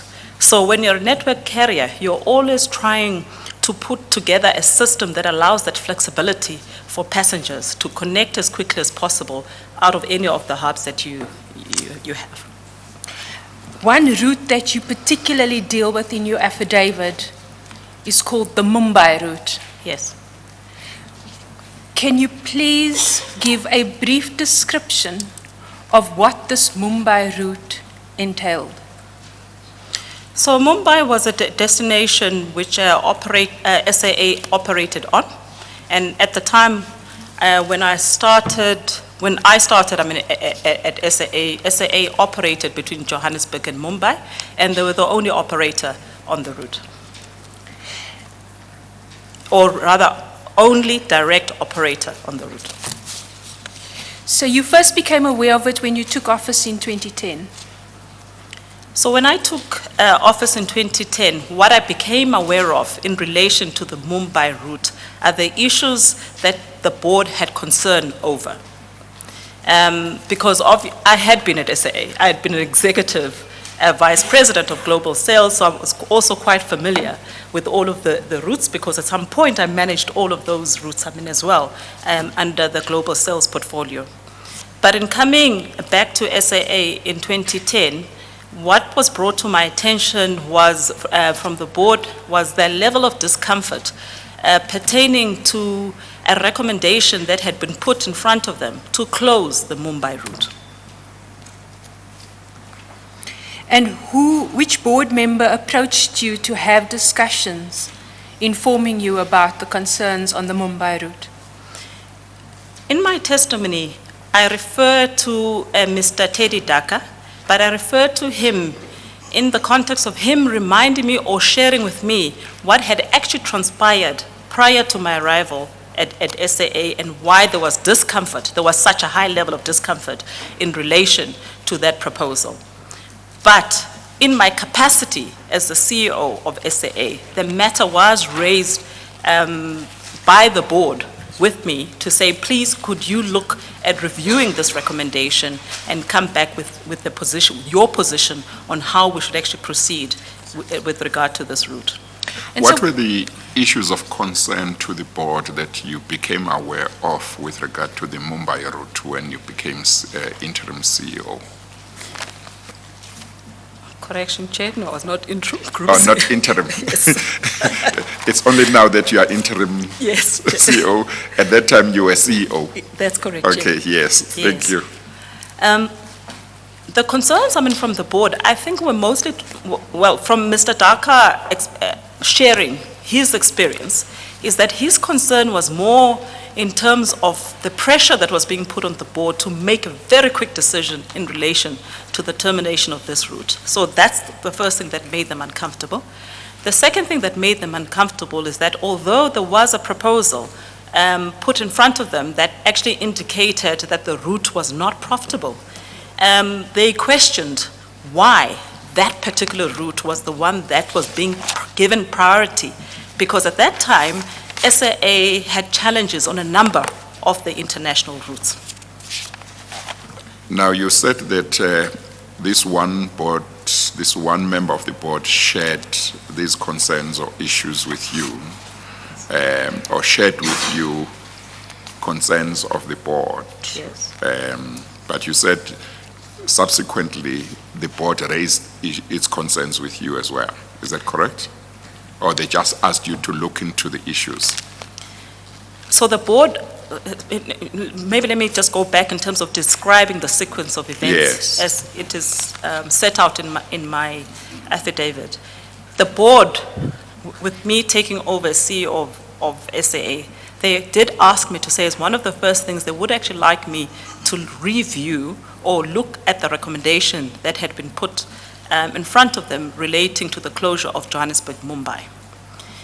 In my testimony, I make specific reference to a discussion that I had with Mr. Daka in reminding me when I was having the conversation around, as part of me preparing my affidavit, and he said, by the way, this is some of what happened prior to arrival at SAA, which is part of what made us uncomfortable as a board. And the key issue was just how it was being rushed, and they were calling special meetings or committee meetings to try and get the approval through. And they were wondering why. You know, the level of discomfort was on the basis of saying, why all this urgency when there are other routes that equally are challenged? At which Okay. forum was the submission considered? It was considered at the Finance, Risk and Investment Committee. Can I ask you to turn to page 82, please?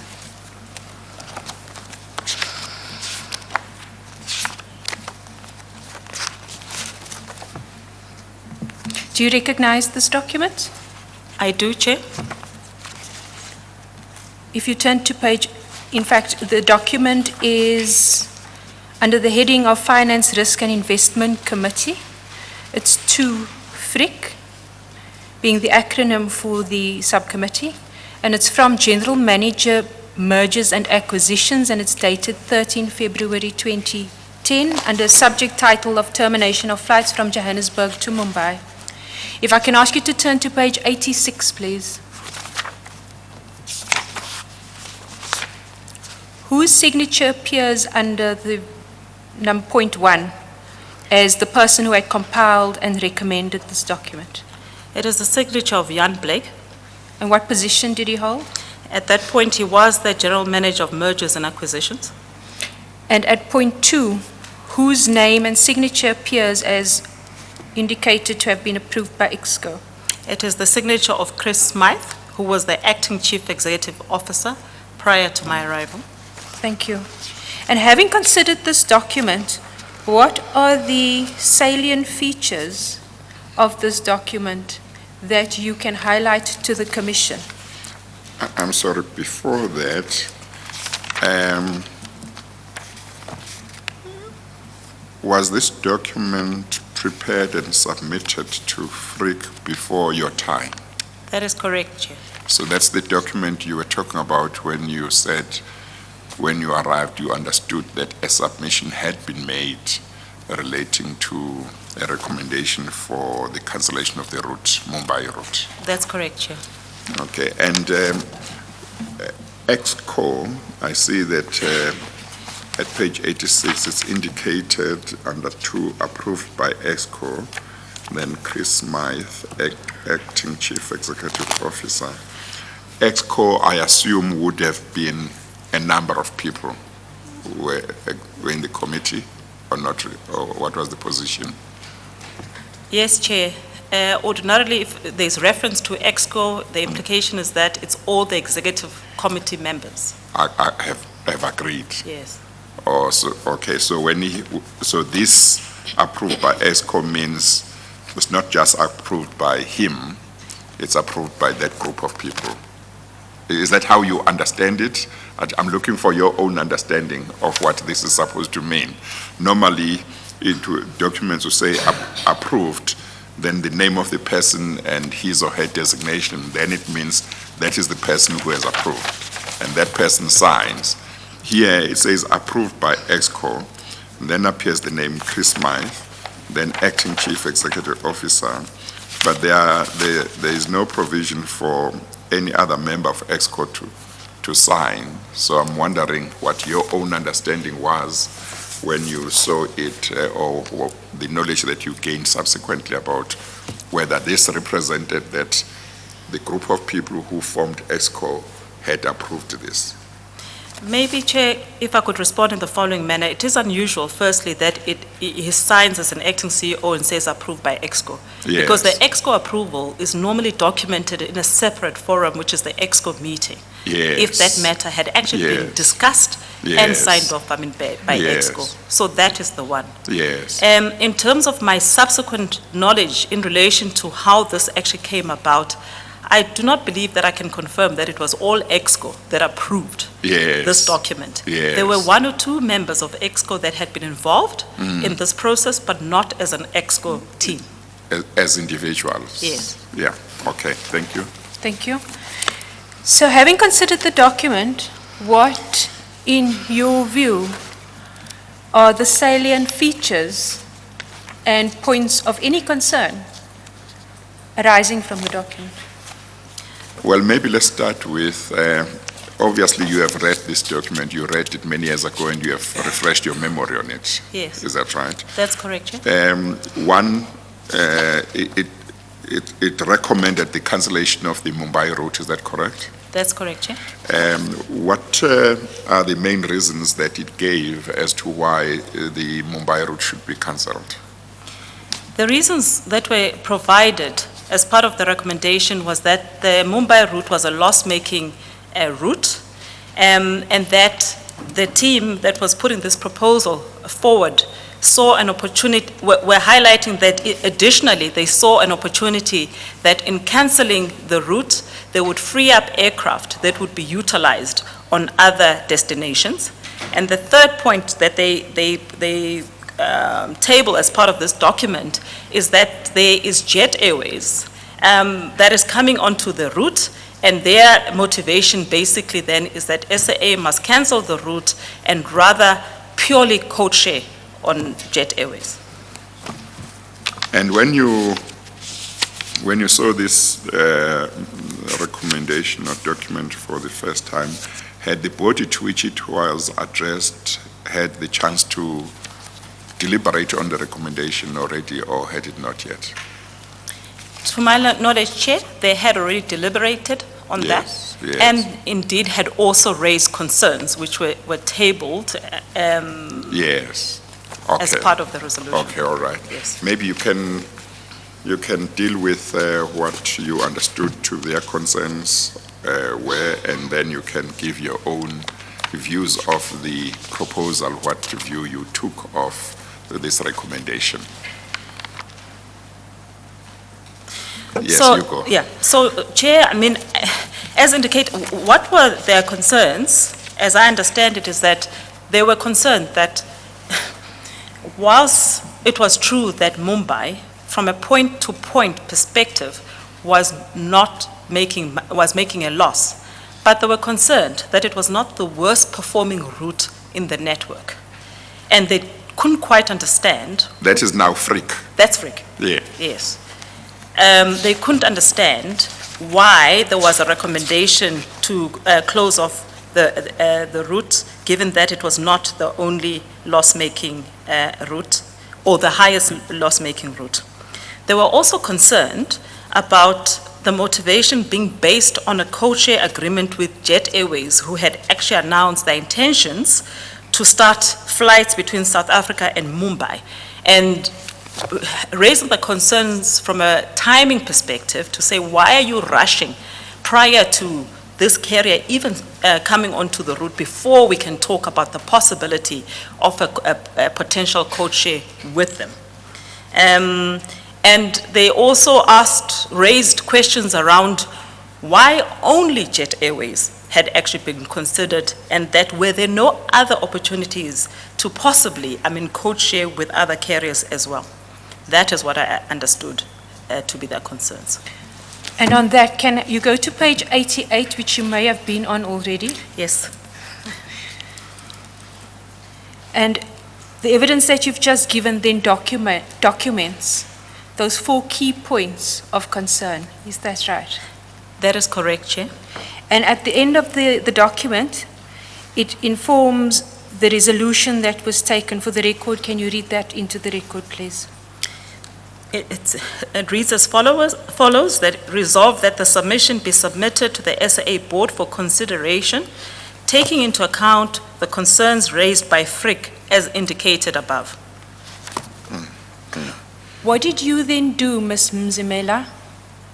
Did you take any steps after learning about this concern in relation to the route closure? Indeed, I did, because I had been requested by the board to actually do that. So I then tasked our commercial team to go back and review the route and the analysis that had been provided as part of this recommendation. And I do need to make the point that what was found is that this document, which was submitted to Frick, was quite comprehensive in terms of the information that it actually provided.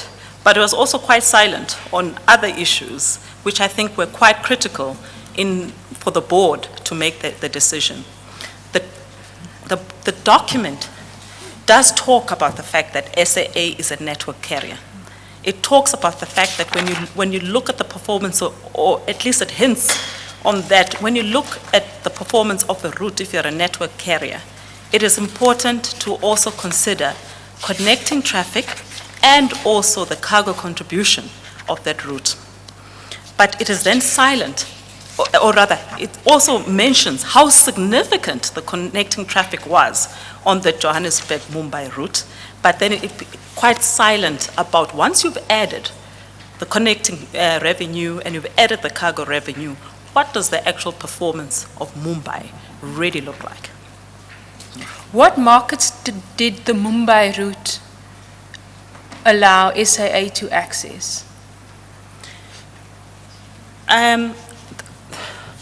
I'll respond in the following way, that for SAA, or at least the team that I worked with, at SAA, for us, the Mumbai route was not, we didn't review it only on the performance, which is important, only on its route performance, but it was about its strategic value to SAA on other destinations as a network carrier. what I'm talking about there is that the Mumbai route fed a lot of traffic onto some of our regional routes, such as Johannesburg, Ghana, Accra, and it was also the fastest link from Asia, like in India, to South America. And so therefore it was a critical feeder to our South America route as well as SAA. Thank you. Well, please just repeat for me the 2 points I think you made. You made the one point which you said that document recommending the cancellation of the route highlighted, but you then mentioned the point that it was silent on, which you regarded as quite important. Just repeat that part for me. What I was highlighting, Chair, is that in relation to the reasons why the route should be closed, and specifically when they also mention numbers, they highlight what the number is in relation to the point-to-point. That is passengers. Passengers. Yeah. Yeah, point-to-point passengers and revenue. The document does speak to the fact that this route is important. It's a strategic route because it actually contributes significantly in terms of connecting traffic to other destinations such as South America and to the rest of the continent. However, that's where it stops. It then doesn't say, based on the importance of these two elements, if you then add those numbers and be quite specific in terms of the number, this is what the performance of the route actually looks at. So they stop the reporting of the route at a particular line and do not go below that line to add the connecting traffic and the cargo revenue, which is critical on this route and is contributing to the overall network performance. I can understand the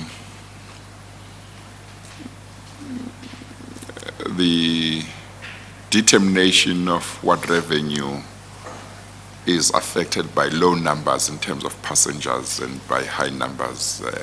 So to the extent that one attaches monetary value in terms of revenue Yes. to the numbers of passengers that SAA had in that route, that I can understand, and as you say, that's important. Yes. But I would like you to enlighten me on the actual significance of the part that you say they did not deal with. Whether its significance has got anything to do with revenue or whether its significance relates to other issues other than revenue. So, Chair, in response, to your question, I think that when the team and I then put the proposal forward to the board, highlighting some of the things that had not been taken into consideration, it formed two elements. One, as it pertains to actual revenue, that would have been part of what I call the connecting revenue, because there is a number that you can attach to the connecting revenue. There is also a number that you can attach to the cargo uplift between the two destinations. So that was the first part in terms of, from a pure monetary perspective, to say this is something that I would say the document hints on but doesn't give the detail to the board. That was the one bit. The second reason why our proposal was different to the board was the strategic value of this route for SAA, especially in growing its network to South America. And we spoke about that to say, if you look at, we always spoke about the fact that in terms of our geographical location in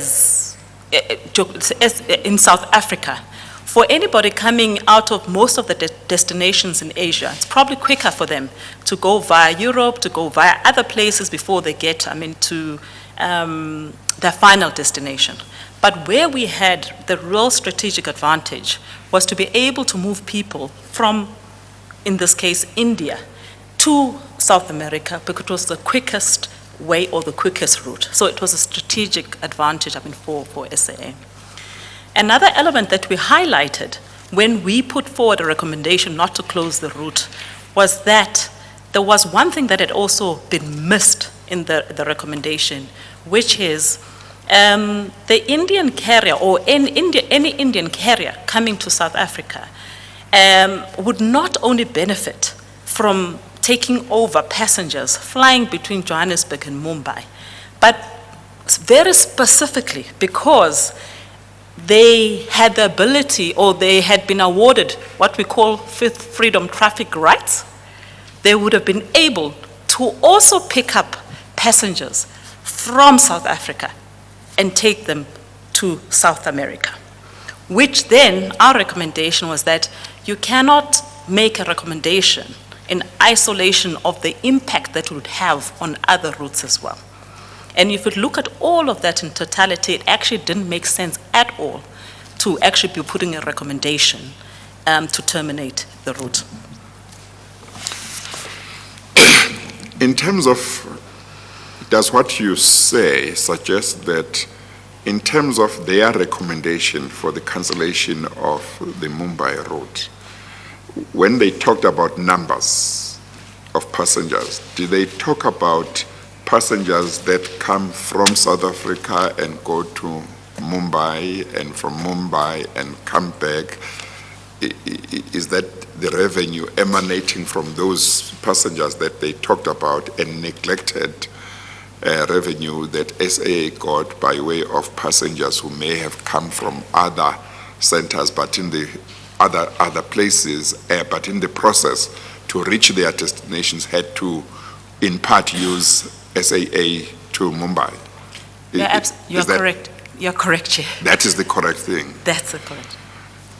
But how could they leave that out insofar as they would seek to say, how much revenue does this route give SAA?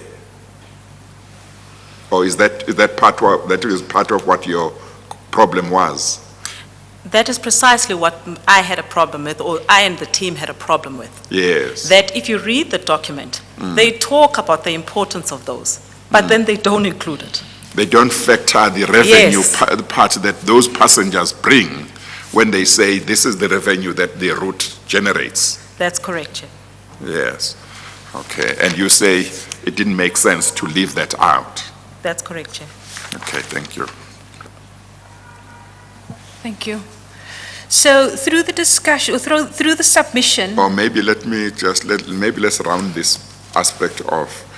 When the revenue that SAA would get through the passengers whose revenue they left out, when that revenue was taken into account together with the revenue that they took into account, how much difference did it make in terms of your team's investigation? It made, Chair, it made a significant difference because the connecting traffic was quite significant, Yes. as also articulated by them in their document to say it is Yes. significant connecting Yes. traffic. Yes. And also the cargo revenue was substantial. It didn't mean that by adding all of those, the route suddenly became profitable. Yes. But it definitely diminished what would be Yes. deemed to be the loss on the route. Yes. Particularly when you have to compare it with other loss-making routes, I would imagine. That's correct, Chair. Yes, okay, thank you. Ms. September?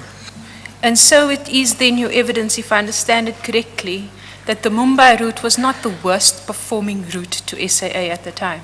That is correct, Chair. Did it then make any sense to you as to why this particular route was being identified? No, it didn't. I'm sorry. Insofar as the passengers from other places that we talked about a few minutes ago, apart from the failure to take into account the revenue coming from them, is there something else that the team who prepared that recommendation appear not to have taken into account, that you and your team thought should have been taken into account? I think you mentioned at some stage strategic importance of, I don't know whether those passengers or the connection. Yes. So that is correct, Chair, because we viewed it as a very strategic route for us in feeding into South America, which we wanted to actually grow as part of the network. Yes. And as already indicated, in addition, what they had not taken into consideration was that because Indian carriers, well, for some strange reason, do have the ability to pick up traffic. So it's unusual but it's unusual for a carrier to have the ability to pick up revenue passengers from a foreign country to another foreign country. Normally what happens, it is so basic, when I say it's unusual, it doesn't mean that it is not, it's one of the freedoms of the air. So, yes. But it's highly unusual to find that country to country, there has been approval of fifth freedom traffic rights. They exist as part of the Chicago Convention and everything else. But ordinarily when you do that, first of all, it's reciprocal because you think as a country there's probably value as well for your own carriers to benefit from picking up passengers from a foreign country to another foreign country. And we don't have many destinations, as far as I know, or as far as I knew at that point in time, who have been provided with the ability to exercise that right. And we felt quite strongly that they had not taken that into consideration nor highlighted it to the board to say, you may be thinking that we are terminating or we're talking about a Johannesburg-Mumbai route, but whatever you do in terms of providing another or an Indian carrier into South Africa is that there was a very good possibility that the next step, which what I would have done, or it would be to then say, because we have these fifth freedom traffic rights awarded to us as Indian carriers, I'm also now going to provide a service where I pick up revenue-paying South Africans from South Africa in competition with SAA further to South America. Yes. Ms. Mzimela, is it correct that a code-sharing agreement was the basis for collaboration between SAA and Jet Airways? That is correct, Chair. Now, please help us to understand exactly what a code-sharing agreement is. Is it correct first that it is common, though, to the industry? Code-sharing agreements, Chair, are very, very common. In fact, especially for network carriers, it is something that you're continuously trying to put into place with other partners. So it's a partnership, but they take various forms. To explain those forms, can I take you to page 12, and perhaps through practical examples we can understand what a code-sharing arrangement is? Okay, so they can take, code-sharing partnerships can take various forms. They can take the form, maybe just to explain, what we call a trunk route, which is the main route. Let's say it's a route between Johannesburg and Frankfurt. You call it a trunk route? Trunk. Oh, okay. Which is like the main route. Yeah, okay. So they either take the form that there are two carriers that are flying on that route, and they decide to code share on each other, which basically means when a passenger goes into the system, they see seats under the SA code, but you find that the actual carrier that's flying that route would probably be a different carrier, let's say Lufthansa in that instance. But both carriers are flying on that route and they decide to partner up and offer a code share. There's also, code share where it's only one person who's flying on the trunk route. The other partner does not fly on that route, but they agree to then say, let us code share so that at least I have my code showing as well on that route. And I make the example that if you look at a Johannesburg-Dubai route today, SAA flies, or SAA will show in the system that they fly to Johannesburg-Dubai, but they don't effectively. But they're using the Emirates metal or aircraft to fly between China, but they have seats allocated as a result of the code share. Would it also include a situation where SAA does fly to a particular destination, but if on a particular day it realizes that there are too few passengers, but the other airline doesn't have enough but has more, then they could move them to the other airline so that SAA doesn't have to fly and doesn't have to incur expenses when they only have too few passengers. Would it include something like that, or not really? As part of the code-share agreement, it wouldn't be geared to actually accommodate that type of issue. However, from an operational, the day-to-day operational perspective, it is one of the things that you could do. Okay. So let's say, for example, suddenly you experience a technical and you already have an existing code-share arrangement with a partner on that same route, you could actually move all your passengers to that, practically. I think I was wondering, because I think I've had situations where I think I'm on SA and then the next thing I'm on another flight, I'm put into another aircraft that doesn't belong to SAA. But maybe it is that kind of situation. That would be in the situation, Chair, where there is a code share arrangement in place. Because on the system, you as a passenger, unless you're familiar with aircraft types and so forth, would not be able to tell whether this is going to be on an SAA aircraft or it's going to be on a Lufthansa, aircraft. Maybe The third? Yeah. Yeah. Maybe just to explain those two before we get to the third by way of examples. The diagram on page 12 has a trunk route between Frankfurt and Johannesburg. Yes. On the left-hand side, there are connecting destinations, one being Amsterdam, Brussels, and Zurich. On the right-hand side, the connecting destinations from Johannesburg would be Durban, Port Elizabeth, and Cape Town.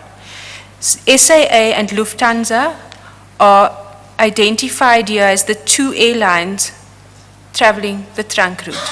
In the first example that you've given, as an example, common example of code share, you mentioned that there are two airlines that both fly the trunk route. And then the benefit to passengers would mean what exactly in that instance? Well, the benefit to passengers, if it's only on the trunk route, is that you have a wider choice. So if I'm flying at 10 o'clock, I have a code share with somebody who flies at 12 o'clock, it provides the passenger with a wider choice in terms of timing, the flexibility of timing. But, which is the third one I was going to get to, Okay.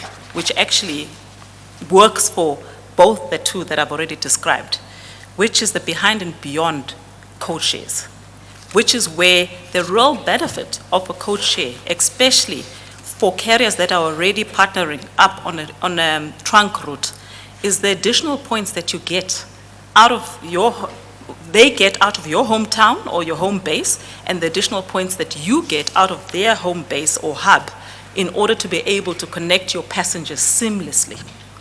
So in this example that I actually provided, I was actually demonstrating that you would have, if we have a code share, for example, between SAA and Lufthansa, the real benefit, even though you're sharing on the trunk route, the real benefit for SAA are those beyond points, such as Zurich, Brussels, and so forth, because SAA now has the ability to be able to sell a flight or to sell Brussels as a destination, but it doesn't necessarily fly itself all the way to Brussels.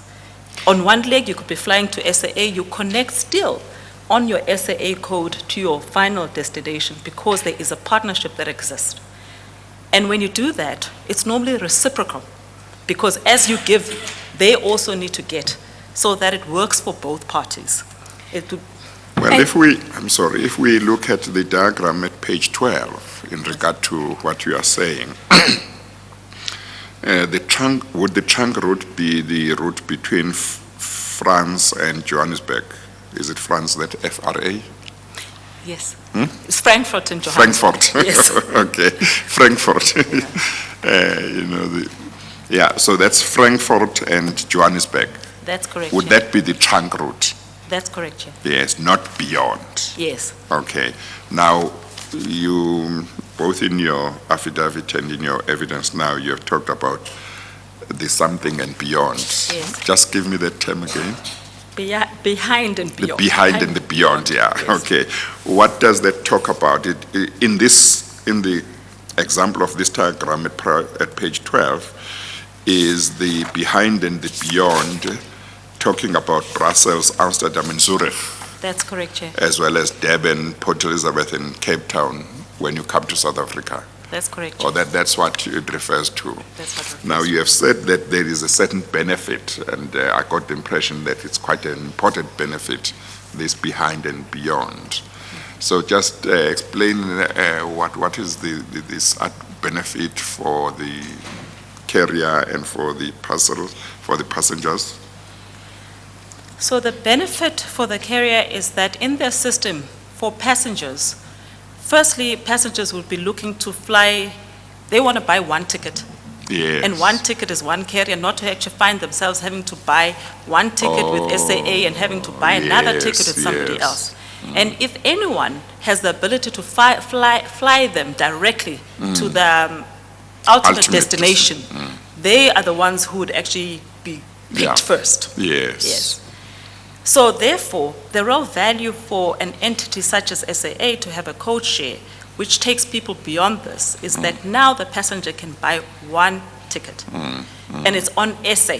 And it shows the SA code all the way to, say to Brussels or to Zurich, but it doesn't necessarily mean that SAA is flying on its own metal all the way to Zurich. But the passenger can buy one ticket, and it's seamless in terms of connections, because key to the code share agreements is that you choose your partners on the basis of them being able to connect your passengers out of your destination hub as quickly as possible. So if I'm a passenger, even though I land in Frankfurt, if you don't have a code share that's in place where the partner already has a flight that leaves within, say, 2-3 hours, there's no real benefit. So the timing of those connections becomes an important factor in choosing a code share. Because in the absence of that, I might as well, as a passenger, buy 2 tickets if I have to fly to Frankfurt and wait for a day before I connect on another carrier, to Brussels. But the benefit has got nothing to do with whether, for example, in this example at page 12, Yeah. if I'm coming from Johannesburg, it's got nothing to do with whether in Frankfurt I will get out of the one plane and then take another one to Brussels. It's got nothing to do with that. All it has is simply that I should be able to proceed the same day or something like that. That is correct, eh? To be Yes. able to proceed as quickly as possible. As quick as possible. Yes. But it's not a particular benefit that you won't have to connect. You may still have to connect.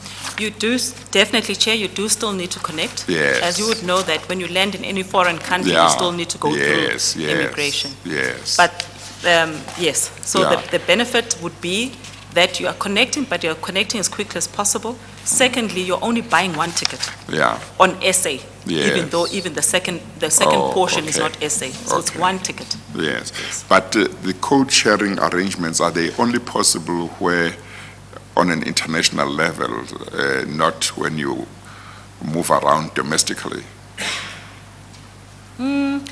Co-shares are not very common on domestic, but it's not as if they're only on international. Yes, okay. Because they're mostly driven by trying to improve a network, especially for network carriers. They have typically been on the international routes.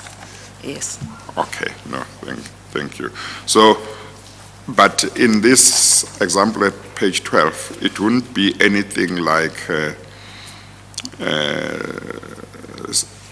somebody could fly from Joburg straight to Brussels. You would still have to go to Frankfurt and first before proceeding to Brussels. That's correct, Chair. Okay, thank you. Thank you, Chair. So in context, SAA had a flight from Johannesburg to Mumbai. That's right. That's correct.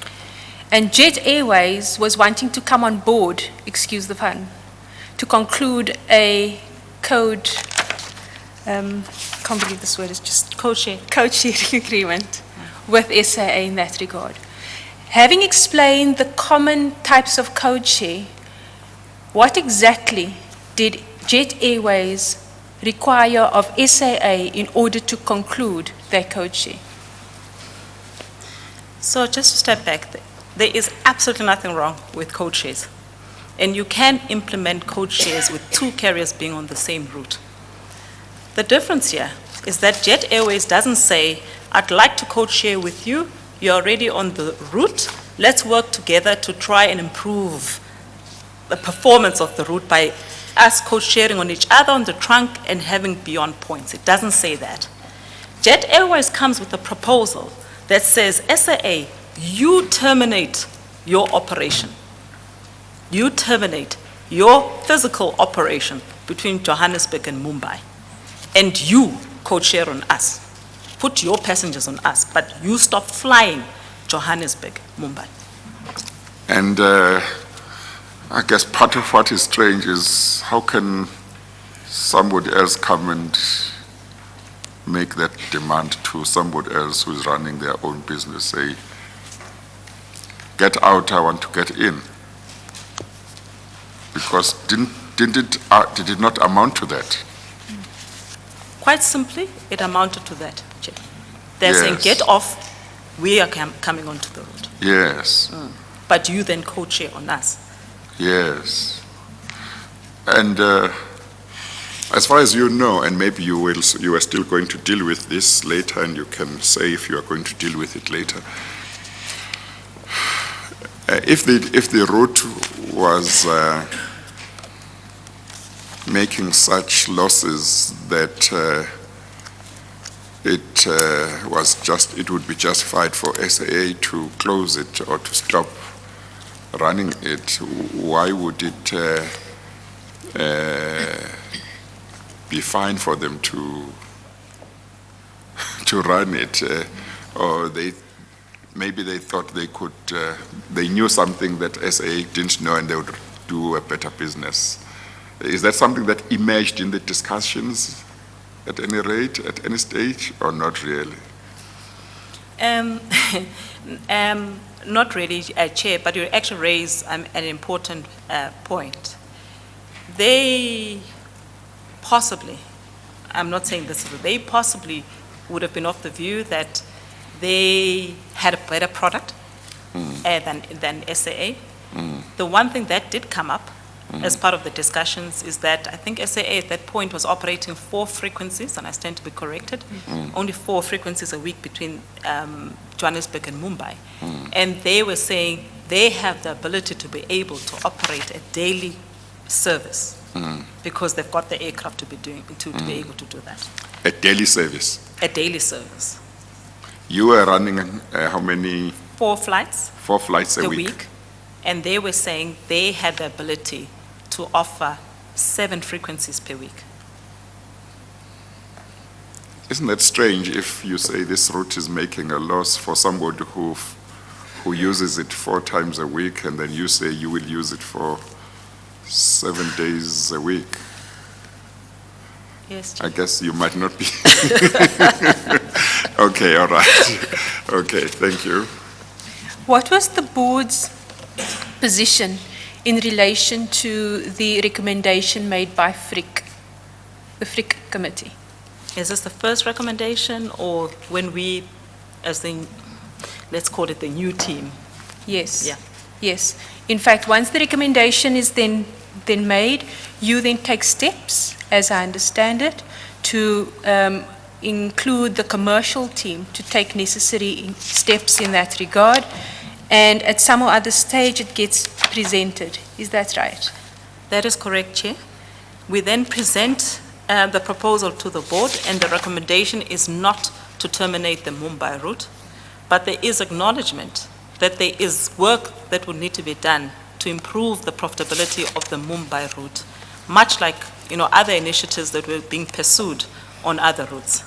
And that in that regard, we had no problem with looking at a code-share arrangement that helps to benefit SAA, and specifically when it, not specifically in terms of the the behind and beyond points out of Mumbai. If we're able to do that, there was recognition from the team that it would improve the profitability of Mumbai. So that was the proposal. We also had actually recommended that there be a change in the, try not to use technical terms, in the gauge of the aircraft, and the type of aircraft, that is utilized on the route, because the type of aircraft that you use also can make the difference between profitability and loss-making. So it was the second recommendation that had been made. Essentially, we were basically saying that the route should not be terminated, but there is work that should be undertaken to improve the route. And therefore, in that regard, we had no problem in having a discussion with Jet Airways about a possible codeshare on those behind and beyond routes. And then on page 14 of your affidavit of the bundle, paragraph 32, you talk specifically to documents that have been provided to you by the Commission's investigators. Before that, before you made your recommendations to Frick or the board, was it to Frick? Your own team's recommendation? Was it presented to Frick or to the board or to both? I stand to be corrected on that, Chair, because we're actually trying to find the actual documents without much success.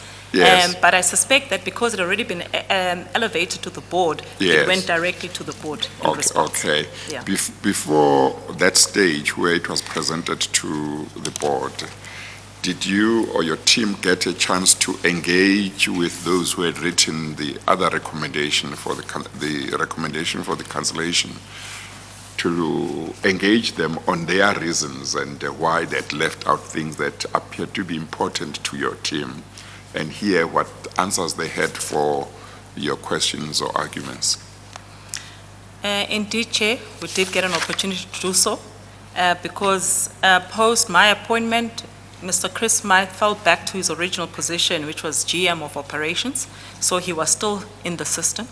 And Mr. Jan Blake remained in the system only for a short while before we restructured the area, but he was there for a few months, as well. And he was the compiler of that memorandum recommending cancellation. That's correct. Yes, Chair. okay. Yeah. So we did actually get an opportunity to engage with both individuals on this. I think Mr. Jan Blake, and I can tell at least in terms of the quality of the document as a person, if he is the one that compiled it, that he ensured that from his side, the document contains everything that it needs to contain, except for being specific. And so that's the one. Yes. So that was his issue, to say, well, he was asked to actually compile the document, and he ensured that he highlights the issues about the route being a strategic route, having significant connecting traffic and so forth. But it seems like there was a decision that was already made or being made somewhere. Yes. But when there was a counter, proposal, none of the two gentlemen argued against what was then subsequently put forward, to say, but on the basis of the following, this is what it now looks like versus what you actually presented to Frick. Does that mean that once they were apprised of what your team was saying in terms of this recommendation and of the recommendation that your team wanted to make to the board and the reasons why you wanted to make that recommendation, they didn't have any argument against your recommendation? Is that what it means? That's what it is, Chair, and just to be clear, they obviously also formed part of my team. The difference is that I had actually allocated it to the department that should have been responsible for undertaking this analysis, which is the commercial department, who worked very closely with the Asia team that was based and looked after the Mumbai route as well. Yes. So they were part of your team that came up with the recommendation? Indeed. Okay, so ultimately, in effect, they were persuaded that the recommendation for the cancellation of the Mumbai route was not the correct recommendation, then they went along with the latest recommendation to say, don't cancel, but there is work to be done towards achieving a code sharing with Jet Airways. I'll place it differently. Yes. I mean, Chair, and say they could not argue against the recommendation Yes. because the final recommendation raised and addressed issues that they had not raised. Yes. And therefore, yes. there would have to be, there was acceptance from their Yes, part that yes. was the case, and that was a true reflection or a Yes. true status of Yes, yes. of the route at that point in time. Yes, okay, all right. But they never withdrew their recommendation formally? No, the Chair. earlier document? Because I see the risk, the freak from what the chairperson wrote in the document that we looked at earlier, didn't seem to take a decision, but simply said, we have raised concerns, the issue must be looked at. So in other words, it may well be that technically that recommendation would still be before FRIC or the board now together with the new recommendation, and the board would have to look at both. Or was that your understanding, or was your understanding that the latest recommendation took the place of the earlier one? The latest recommendation took the place of the earlier one, but making reference Yes. to the previous one. Okay. To say this is what had been presented to FRIC, Yes, yes. but this is what was actually missing. Yes. This is what has been considered in the new Yes. proposal. Yeah. And hence, the recommendation being Is different yeah. from the one that had been previously tabled. Yes, no, thank you. Thank you. Ms. Mzimela, is it correct that Ms. Cheryl Carolus was the chairperson of the board at the time? That is correct, Chair. And are you aware of any exchange of communication between the ministry, who was Minister Barbara Hogan at the time, with the chairperson of the board? Yes, I'm Is aware. that on the issue of the Mumbai route? Yes, Chair. Okay. Can I ask you to turn? If it's after, I would like us to finalize that and know what the board's decision was. Okay, Is it Chair. before? Let me ask it through the witness. Okay.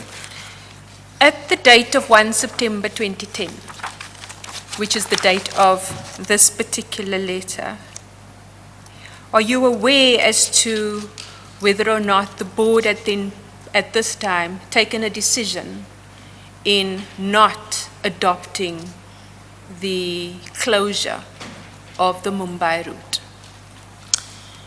I'm not in a position to confirm the exact date Yes. as to when that decision was made, but just recalling that I started in April, and it was one of the first things that the board asked me to review because they were under such pressure to make a decision. I think I can comfortably confirm that at this stage, the board had already made the call that they were not terminating the route. And the board's decision was that, was to approve the recommendation of your team? That's correct, Chair. Yes, okay, thank you. And so on page 94 appears a letter from the then Minister of Public Enterprises, which appears, although faintly marked, dated 1 September 2010, and it's addressed to Ms. C.A. Carolus, being the chairperson of South African Airways, and the subject title is Meeting with Mr. Naresh Goyal, Jet Airways, on 31 August 2010. You are aware of this letter, is that right? Yes. Yes. Can you please just explain to the chair what the very nature of this letter was? My understanding of this correspondence from the then minister addressed to the chairperson is a request for information in terms of trying to get a better understanding as to the relationship that exists between South African Airways and Jet Airways. And this is as a result of the minister being approached by Mr. Naresh Goyal with regard to the Johannesburg-Mumbai route. And at the second bullet point on this letter, in follow-up to the last sentence of the first paragraph, which reads, I have adhered to your request and would appreciate your urgent reply in relation to the following. Second bullet point, in what way my meeting with Mr. Naresh Goyal would impact such matters. The second last bullet point queries about what the existing relationship between Jet Airways and SAA question mark. And the last one, in what way does SAA expect the relationship between Jet Airways and SAA to develop in future? Does the contents of this email suggest or confirm that this was particular to the Mumbai route? Indeed, Chair. Do you know whether or not there was a response that was sent to Minister Barbara Hogan? I believe there would have been a response. And then can I take you to page 96? Yes.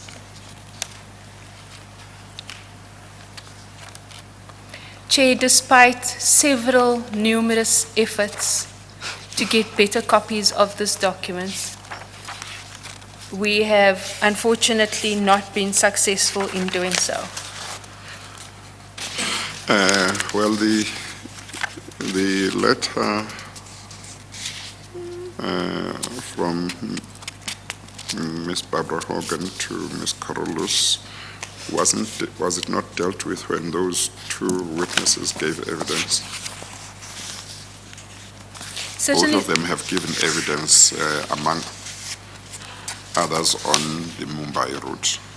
certainly the contents of evidence that have been given the contents of the evidence that was given talks to the Mumbai route as Ms. Barbara Hogan was approached on it. Yes, the next one that you want to go to is addressed to Ms. Barbara Hogan by whom? By Ms. Carolus. Yes, Chair. So I'm wondering whether there is particular significance that you want this witness, who is not the author and not the addressee, whether there is something significant you want to talk about in it. Through you, Chair, Ms. Mzimela, are you aware of the reply that was sent by Ms. Carolus to Minister Barbara Hogan? Yes, I am. And in bearing in mind that we have such a really faint copy of the letter itself, can you give clarity to what your recollection is of the communication that was sent by Ms. Carolus to Minister Barbara Hogan? Did you at any stage at that time see it, the letter? Chair, I would have, in looking at the letter and the way in which it's actually written, I can confirm that the bulk of the information that Ms. Carolus has actually used in her response to the minister is actually part of the information that we presented to the board as motivation of why we should keep the route. Okay. Because her response relates to why we believe that it is important for us to stay on Johannesburg, Mumbai, but it also talks to not the decision, but the initiatives that management are happy to pursue with Jet Airways in terms of putting together a co-chair arrangement that is mutually beneficial to both parties. Do you have any recollection whether before responding to this letter from Minister Barbara Hogan, Ms. Carolus, as chairperson of the board, may have discussed with you the letter from Ms. Barbara Hogan as minister, and that in formulating the response, she might not just have relied on what was placed before the board, but she might have relied on her direct communication with you? So, Chair, in my testimony, I make the point that Ms. Carolus was actually very good in sharing information with both management and the board. So when the letter or communication had come through from Minister Hogan, it's information that she would have shared at the board, and it's information that she would have actually shared with me as well, which is why, as I indicate, that it is not surprising that the bulk of her response is basically based on what was What you had submitted by said, yeah. management to the Okay. board. Thank you.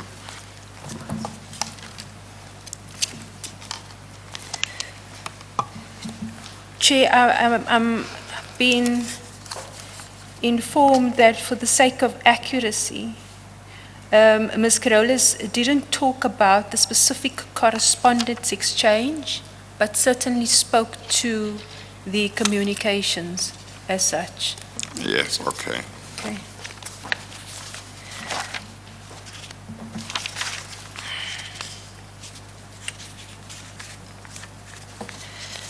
Ms. Mzimela, those two communications being the exchange between Ms. Carolus and Minister Barbara Hogan, is that not a typical example of the proper protocols of engagement within SAA? My response to that would be yes, because Ms. Sharola's letter or response is not very clear.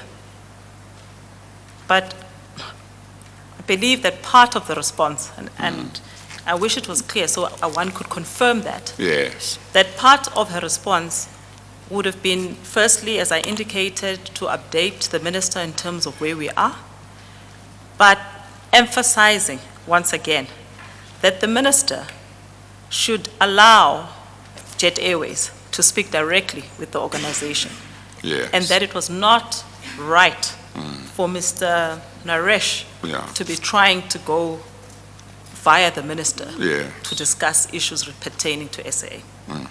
At page 16, paragraph 38, when you considered the letter, you informed that Ms. Carolus informed the minister that SAA management, including yourself, had met Mr. Naresh Goyal to discuss how the two entities can reach a mutually beneficial arrangement.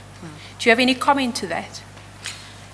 My only comment, which is contained in my testimony, is that I can confirm that the executives were already meeting with Jet Airways. The only thing that I was highlighting is that it may not have been correct to say I met with Mr. Goyal prior to subsequent meetings that we had at the ministry. I knew the gentleman professionally, but I do not recall. You had not prior- met. Yes. So at what meeting did you formally meet him? So I knew him professionally because of the various aviation forums that we both attended or were part of. But I met him formally in relation to SAA in a meeting that was held with then Minister Gigaba. And is it correct that that meeting is what took place on the 10th of January 2011? That is correct, Chair. Before you get to that meeting, I'm going to take you back to something that we dealt with some time back. But I need to ask you something. When you were dealing with the recommendation that had been made to Frick that the Johannesburg-Mumbai route be closed, you said something in relation to, you said something when you were talking about your team reviewing and looking at the whole issue. And you said maybe a decision had already been taken or something like that. Is my recollection correct of what you said? Even I cannot remember my exact words, Chair. But something to that yes, effect. but something to that effect. Yes.